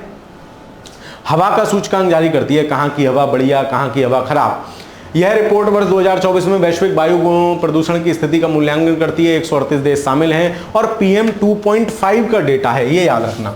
IQ एयर में PM 2.5 का डेटा है। वर्ष 2024 में प्रदूषित देशों की सूची में चाड प्रथम स्थान पर। बोले चाड, इतना प्रदूषण है, चट चट बोलती रहती है सब चीजें, चाड। दूसरे स्थान पर बांग्लादेश, तीसरे स्थान पर पाकिस्तान, है ना। चलो, भारत इसके साथ 5वें नंबर पर है। भारत कितने नंबर पर है? 5वें नंबर पर रहा, जो WHO से 10 गुना से भी अधिक है, जो WHO का जो मानक है। तो रैंक 1 कौन है? चाड है। रैंक 5 कौन है? भारत है, प्रदूषण के नंबर पर। ठीक, फिर 2024 के अनुसार 2024 में विश्व के 12 देशों ने PM 2.5 में जो WHO के मानक हैं उनके अनुसार जो है वो है। इसमें लैटिन अमेरिका, कैरिबियन देश हैं। क्षेत्रीय विश्लेषण के आधार पर ओशिनिया जो है सबसे स्वच्छ क्षेत्र है। ठीक है, ओशिनिया सबसे स्वच्छ क्षेत्र है। हालांकि 2024 में 17% शहर WHO के करते हैं। दुनिया के 20 में से 13 प्रदूषित शहर भारत में हैं। ये बहुत गंभीर विषय है भारत के लिए प्रदूषण से रिलेटेड। भारत में मेघालय का बर्नी हाट जो है बर्न हो रहा है प्रदूषण के कारण, ऐसे ध्यान रख लेना। विश्व का सबसे प्रदूषित शहर दर्ज हुआ बर्नी हाट, और दूसरे नंबर पर नई दिल्ली है। तो बर्नी हाट है, दूसरे नंबर पर नई दिल्ली है सबसे प्रदूषित शहरों की श्रेणी में। ठीक, भारत की राजधानी नई दिल्ली दुनिया की दूसरी सबसे ज्यादा प्रदूषित राजधानी बनी है। पहले नंबर पे कौन है? पहले नंबर पे ये चाड की राजधानी है एनद जामेना। ठीक है, एनद जामेना, है ना। तो बाकी 10 प्रदूषित शहरों में से 6 भारत में हैं, 20 में से 13 हैं, और नई दिल्ली दूसरी है। ठीक है, विश्व के प्रदूषित 74 भारत में है, 100 में से है भगवान। मायाग्यूज सर्वे सबसे स्वच्छ महानगरीय क्षेत्र में था। इस क्षेत्र में औसत इतना है। निष्कर्ष तो मायाग्यूज प्यूर्टो रिको, है ना। कहाँ चलना है? प्यूर्टो रिको, है ना। आई एम मैनियक वाले सॉन्ग में है। चलो खैर, 2024 का सर्वाधिक स्वच्छ महानगरीय क्षेत्र था प्यूर्टो रिको को याद रखोगे। मायाग्यूज, यहाँ सब कुछ माया। ये कहानी दी है कि वो कम थी, वो ज्यादा थी, तो नई दिल्ली कैसे नंबर 1 हो गई, पढ़ लेना। पार्टिकुलेट मैटर क्या होता है? PM 2.5 और PM 10, ये उनकी आकृति के आधार पर कण नापे जाते हैं। PM 2 छोटे होते हैं, 10 वाले बड़े होते हैं। ये जो पूरी डिटेल है 2.5 पे आधारित है। कौन सा सही नहीं है? स्विस वायु गुणवत्ता रिपोर्ट IQ एयर ने 7वीं वायु गुणवत्ता रिपोर्ट जारी की। 2014 में सबसे प्रदूषित शहरों की श्रेणी में भारत पहले नंबर पर रहा, ऑप्शन नंबर बी। 2000 पहले नंबर पर भारत कहाँ रहा? चाड था, और 2014 नहीं 24 है, तो गलती से लग गया होगा। दुनिया के 20 में से 13 शहर भारत के हैं। देखो, 10 में से 6 हैं, 20 में से 13 हैं, और 100 में से 74 हैं। सबसे ज्यादा प्रदूषित शहर बर्नी हाट है। तो क्या हो जाएगा? कौन सही नहीं है? तो दूसरा हो जाएगा गलत, केवल 2, ऑप्शन नंबर बी। विश्व वायु गुणवत्ता रिपोर्ट 2024 के संदर्भ में निम्नलिखित कथनों में से कौन सा सही नहीं है? क्या बात हो रही है? भारत में मेघालय का बर्नी हाट सबसे ज्यादा पूरे विश्व का प्रदूषित है। राजधानी दूसरी सबसे ज्यादा प्रदूषित है। पहले नंबर पे वो थी कौन? ये क्रक्स हैं दोनों क्रक्स सवालों के। जो चाड की राजधानी थी वो मायाग्यूज। प्यूर्टो रिको सर्वाधिक महानगरीय क्षेत्र है, सर्वाधिक स्वच्छ होना चाहिए ना। 1 मिनट, हाँ सर्वाधिक स्वच्छ, इसमें स्वच्छ लिखना छूट गया, इंग्लिश में भी लिख रहा है क्या मोस्ट पॉल्यूटेड मेट्रोपॉलिटन, पॉल्यूटेड नहीं है तो इसमें क्या दिया, आंसर डी दिया, इनमें से कोई नहीं, कथनों में से कौन सा सही नहीं है, तो ये भी ये गलत, ये भी सही है क्योंकि सर्वाधिक स्वच्छ होगा, पॉल्यूटेड मोस्ट पॉल्यूटेड मत लिखना भाई, सर्वाधिक स्वच्छ है, ठीक है। चलो, श्री गंगा नहर और बर्नीहाट भारत के सबसे प्रदूषित शहर, ये भारत की अपनी रिपोर्टिंग है। जनवरी 2025 में एक स्वतंत्र अनुसंधान संगठन है, माफ कीजिए, सेरा, सेंटर फॉर रिसर्च और एनर्जी एंड क्लीन एयर द्वारा ट्रेसिंग द हैजी एयर नामक रिपोर्ट जारी की गई। यह रिपोर्ट देश में वायु प्रदूषण के स्तर में कटौती करने राष्ट्रीय स्वच्छ वायु गुणवत्ता कार्यक्रम जो एनसीएपी आया था, नेशनल क्लीन एयर प्रोग्राम के कार्यान्वयन में प्रगति का आकलन करती है। इस रिपोर्ट में 2024 में 80% या उससे अधिक PM10 वाले आंकड़ों वाले भारत के 253 शहरों में से 206 शहरों में PM इसके लिए जिम्मेदार है। खैर, इस रिपोर्ट के अनुसार PM10, ये PM10 पर है, तो PM10 में श्री गंगानगर राजस्थान में सबसे ज्यादा प्रदूषित शहर है PM10 के अनुसार। अब ध्यान रखना, सेरा की रिपोर्ट पूछे तो गंगानगर है, ठीक है, और IQ एयर वाली पूछे तो बर्नीहाट है, और गंगानगर के बाद इसके बाद उत्तर प्रदेश का ग्रेटर नोएडा है, ठीक। अब देखो, श्री गंगानगर राजस्थान नंबर 1 पे प्रदूषित है, ग्रेटर नोएडा नंबर 2 पे प्रदूषित है। इस रिपोर्ट में 80% या PM 2.5 वाले शहरों में 2.5 में 106 मानक शहर, 2.5 की अगर सांद्रता की बात की जाएगी तो बर्नीहाट ही सबसे ज्यादा प्रदूषित है। जो IQ एयर 2.5 पे आधारित है, PM 2.5 पे, उसमें भी बर्नीहाट है, इधर भी बर्नीहाट है, और PM10 के आधार पर कौन है, गंगानगर। तो आप चाहो तो अपनी किताब में यही लिख लो, श्री गंगानगर PM10 और बर्नीहाट PM 2.5 के आधार पर, ठीक। चलो, इसके बाद गंगानगर के बाद नोएडा है इसमें, ठीक है। फिर दिल्ली है, दिल्ली के बाद गुड़गांव है।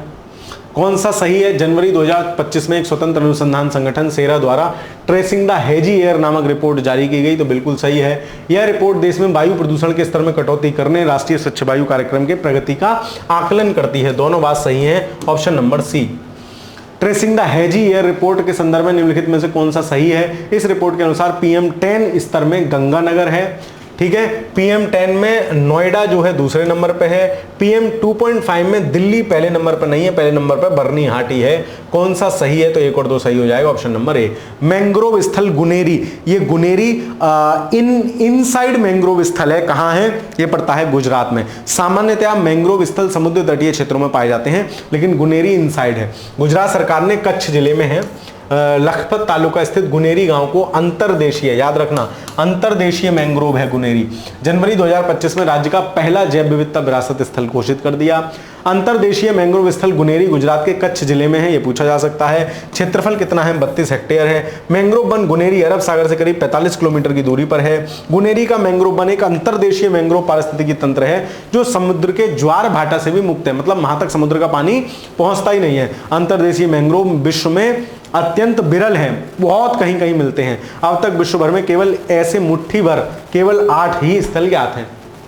फिर भारत का 58वां, तो गुनेरी याद रखोगे अंतरदेशीय है, ठीक है। 58वां बाघ अभ्यारण्य, तो प्रोजेक्ट टाइगर पूछा जाता है। 1973 में प्रोजेक्ट टाइगर, 1992 में प्रोजेक्ट हाथी, मैचिंग में न जाने कितनी बार पूछे गए हैं। मात्र 9 बाघ अभ्यारण्य से अपने सफर की शुरुआत की थी 5 दशक में, आज 58 टाइगर रिजर्व हो गए हैं। आवाज भी मेरी बिल्कुल चली जैसी गई है, ठीक है। 2 घंटा लगभग हो गया होगा यार बोलते बोलते। 58 टाइगर रिजर्व हो चुके हैं, थोड़ा बहुत और रह गया है। माधव राष्ट्रीय उद्यान, ए माधव तू गवाही देगा ना दोस्त? सच बताएं तो भूषण भाई डैश डैश कर तो रहे हैं आप, ठीक है। चलो हम नहीं कर रहे हैं, हम खाली पढ़ा रहे हैं। भाई कोई डायलॉग याद आ गया तो बोल लेने दिया करो यार, ना सर पढ़ाओ, है ना। चलो, माधव राष्ट्रीय उद्यान शिवपुरी मध्य प्रदेश में है। मां से माधव, मां से मध्य प्रदेश, ध्यान रखोगे। 7 मार्च को 58वें टाइगर रिजर्व के रूप में नॉमिनेट हुआ है। टोटल 58 हो गए, इससे पुराने भी तो हम अभी देखेंगे। ध्यातव्य है कि बाघ अभ्यारण्य का गठन राष्ट्रीय बाघ संरक्षण प्राधिकरण NTCA की सलाह पर वन्य जीव अधिनियम के माध्यम से किया जाता है। मध्य प्रदेश का 9वां बाघ अभ्यारण्य होगा, जिसके जुड़ने से टाइगर रिजर्व की संख्या सभी राज्यों में सर्वोच्च हो गई है MP में। तो माधव मध्य प्रदेश, ध माध मध्य, ऐसे कॉमन सेंस है। इस अभ्यारण्य का कोर क्षेत्र इतना है, इतना कोई नहीं पूछ रहा। ग्वालियर में चंबल अंचल में स्थित है, बाघों के आवास के लिए उपयुक्त भौगोलिक है। माधव बाघ अभ्यारण्य के ठीक पूर्व केंद्र सरकार ने मध्य प्रदेश के रातापानी, इससे पहले भी मध्य प्रदेश का रातापानी 57 में टाइगर रिजर्व, तो 57वां रातापानी, 58वां माधव, तो दोनों मध्य प्रदेश के हैं, ठीक है। तो ये आप याद रखोगे, रातापानी और माधव ये एमपी वाले दिए हैं सारे। तो कान्हा है, पेंच है, बांधवगढ़ है, पन्ना, सतपुड़ा, संजय धुबरी, वीरांगना, दुर्गावती, ये सब मध्य प्रदेश में। ज्ञातव्य है कि नवंबर 2024 को केंद्रीय वन पर्यावरण घोषणा की गई थी के अनुसार गुरु घासीदास और तमोर पिंगला बाघ अभ्यारण्य ये एक ही है। 56वां बाघ अभ्यारण्य बना था गुरु घासीदास तमोर पिंगला, और ये कहां है? ये छत्तीसगढ़ में है। तो अब आपको याद रहेगी 56वां गुरु घासीदास, बोले 56 छुरी, 56 छुरी 75 चाकू, मेरा नाम है सुल्ताना डाकू, नाम डायलॉग सुना होगा आपने। तो 56 छुरी, तो 56वां कौन सा था? छुरी, मतलब छत्तीसगढ़ वाला। नाम क्या था? घासीदास, छुरी से घास काट रहे हैं, तो छुरी छत्तीसगढ़, छुरी से क्या काटते हो? घास, ऐसे ध्यान रख लेना। और 56, तो सारी बातें आपको याद हो गई, छत्तीसगढ़ में स्थित है। और 57 में कौन सा बना? तो रातापानी। 58 में कौन सा बना? ए माधव, तो माधव बन गया, ठीक है। चलो, गुरु घासीदास तमोर पिंगला, ये सब दिया है, कहां वहां है, कितने किलोमीटर है, कोई नहीं पूछ रहा। कौन सा सही नहीं है? 7 मार्च को शिवपुरी मध्य प्रदेश के माधव राष्ट्रीय उद्यान को 58वां टाइगर रिजर्व बना, बिल्कुल ठीक है। रातापानी 57वां बना था मध्य प्रदेश का, बिल्कुल ठीक है। झारखंड का घासीदास 56वां बना था। सेम सवाल आ सकता है, ध्यान रखना। कौन सा सही नहीं है? इनमें से कोई नहीं है। सी सही नहीं है, केवल 3। झारखंड नहीं, ए भाई छत्तीसगढ़ है, ए भाई छत्तीसगढ़ है, तभी तो याद कराया छुरी, छुरी से छत्तीसगढ़। अब देखो छत्तीसगढ़ झारखंड में बहुत कंफ्यूज होते हैं, तो छत्तीसगढ़ का है, तो केवल 3 सही नहीं हो जाएगा। मास्टर भी गलत निशान लगा देता है, मास्टर भी तो मशीन थोड़ी ना है, मास्टर भी तो तुम्हारी तरह ही है। मास्टर कौन सा मशीन है? ओ भाई चल जा, इरेजर चल जाओ दीदी, चल गई। आगे चलते हैं। इंदौर और उदयपुर, सवाल पूछा जाएगा। इंदौर और उदयपुर आर्द्रभूमि प्रमाणित शहरों की सूची में शामिल, क्योंकि भारत के पहले दोनों शहर बने हैं इंदौर और उदयपुर, तो दोनों को याद रखोगे। आर्द्रभूमि अभी समय की स्थायी समिति की 64वीं बैठक हुई। आयोजन 20 से मध्य ग्लैंड स्विट्जरलैंड में इसकी बैठक का आयोजन हुआ। कहां जा रहे हो दीदी? 2 मिनट की तो बात है, रुक जा बहना, ठीक है। चलो, मध्य प्रदेश के ग्लैंड स्विट्जरलैंड में इनकी समिति की बैठक संपन्न हुई। इस बैठक के दौरान 24 जनवरी को आर्द्रभूमि शहर प्रमाणन योजना 31 नए शहरों को शामिल किए जाने की घोषणा की गई। इस प्रकार 27 देशों में 74 शहरों को आर्द्रभूमि शहर प्रमाणन के अंतर्गत शामिल किया जा चुका है। इस योजना में शामिल 31 नए शहरों में नगोया, जापान और ये सब हैं। भारत के आपको 2 याद रखना है। आर्द्रभूमि में 31 नई वो हैं, 2 हैं, इंदौर और उदयपुर। उदयपुर राजस्थान, इंदौर मध्य प्रदेश, दोनों को याद रखोगे। भारत के पहले 2 हैं, शामिल होने वाले पहले 2 भारतीय शहर हैं। उपयुक्त दोनों शहर, भारत ने भोपाल को भी वो करवाया था, लेकिन भोपाल को दर्जा मिला नहीं। इंदौर भारत का सबसे स्वच्छ शहर है। उदयपुर जो है 5 आर्द्रभूमियों से घिरा हुआ है, पिछोला, फतेह सागर, रंग सागर, स्वरूप सागर, दूध तलाई। विश्व आर्द्रभूमि दिवस 2 फरवरी को मनाया जाता है। 2025 का सेंट्रल थीम क्या था? हमारे साझा भविष्य के लिए आर्द्रभूमियों का संरक्षण, ध्यान रखोगे। भारत में केंद्रीय पर्यावरण जलवायु आयोजन पर पार्वतीय रगा अपक्षी अभ्यारण्य में किया गया। यह अभ्यारण्य गोंडा में है, ठीक है। इस दिवस का आयोजन कहाँ किया गया? ये याद रखना, यूपी में हुआ है, तो महत्वपूर्ण है। पार्वतीय रगा पक्षी अभ्यारण्य गोंडा में पड़ता है। फिर कौन सा सही नहीं है? जनवरी 2025 में आर्द्रभूमि शहर प्रमाणन योजना के अंतर्गत विश्व के 31 नए शहरों में ये दोनों आए हैं, बिल्कुल ठीक है। इंदौर और उदयपुर आर्द्रभूमि शहरों वैश्विक सूची में शामिल होने वाले पहले 2 भारतीय शहर हैं, दोनों सही। हमसे पूछा है क्या सही नहीं है, तो डी हो जाएगा, ना तो 1 ना 2। भारत में चिड़ियाघर का पहला बायो बैंक, इसको समझो, ये क्या बला है, अभी समझ लेते हैं। यहां से हमें जो फैक्चुअल डेटा याद रखना है उसको मैं बता दूंगा। फरवरी 2025 में भारत में पहली बार किसी चिड़ियाघर में बायो बैंक की स्थापना की गई, किसी चिड़ियाघर में। यह सुविधा पश्चिम बंगाल के पद्मजा नायडू, पश्चिम बंगाल के Padmaja Naidu Himalayan zoological park, Darjeeling चिड़ियाघर। तो आपसे कोई पूछ ले पश्चिम बंगाल का पद्मजा नायडू चिड़ियाघर कहाँ है? दार्जिलिंग में है। यहां पहले बायो बैंक को स्थापित किया गया है, ये पूछा जाएगा सीधे सीधे, ठीक। फरवरी की घटनाएं महत्वपूर्ण है। इस बायो बैंक की स्थापना विज्ञान और प्रौद्योगिकी मंत्रालय के तहत सेंटर फॉर सॉल्यूशन मॉलिक्यूलर इनके द्वारा की गई है। इसका उद्देश्य लुप्त प्राय प्रजातियों, जंतुओं की कोशिकाओं, ध्यान रखना क्या क्या रखना है, टिश्यू और उनके नमूनों को संरक्षित रखना है। क्या होता है बायो बैंक? इसको लुप्त प्राय जानवरों की कोशिकीय और ऊतक नमूनों को इकट्ठा रखने के लिए रखा जाता है। मृत जानवरों के प्रजनन कोशिकाएं भी संरक्षित की जाती हैं। इस कोशिका को फ्रोजन जू भी कहा जाता है, इस प्रक्रिया को फ्रोजन जू, जिसमें क्रायोजेनिक, क्रायो मतलब बहुत निम्न ताप, क्रायोजेनिक तकनीक के माध्यम से -196 डिग्री सेंटीग्रेड पर नाइट्रोजन में, याद रखना ये पूछता है कई बार, जनरल स्टडीज में सवाल पूछा है, किस में संरक्षित करते हैं? तो द्रवित नाइट्रोजन में संरक्षित किया जाता है। सवाल क्या बनेगा?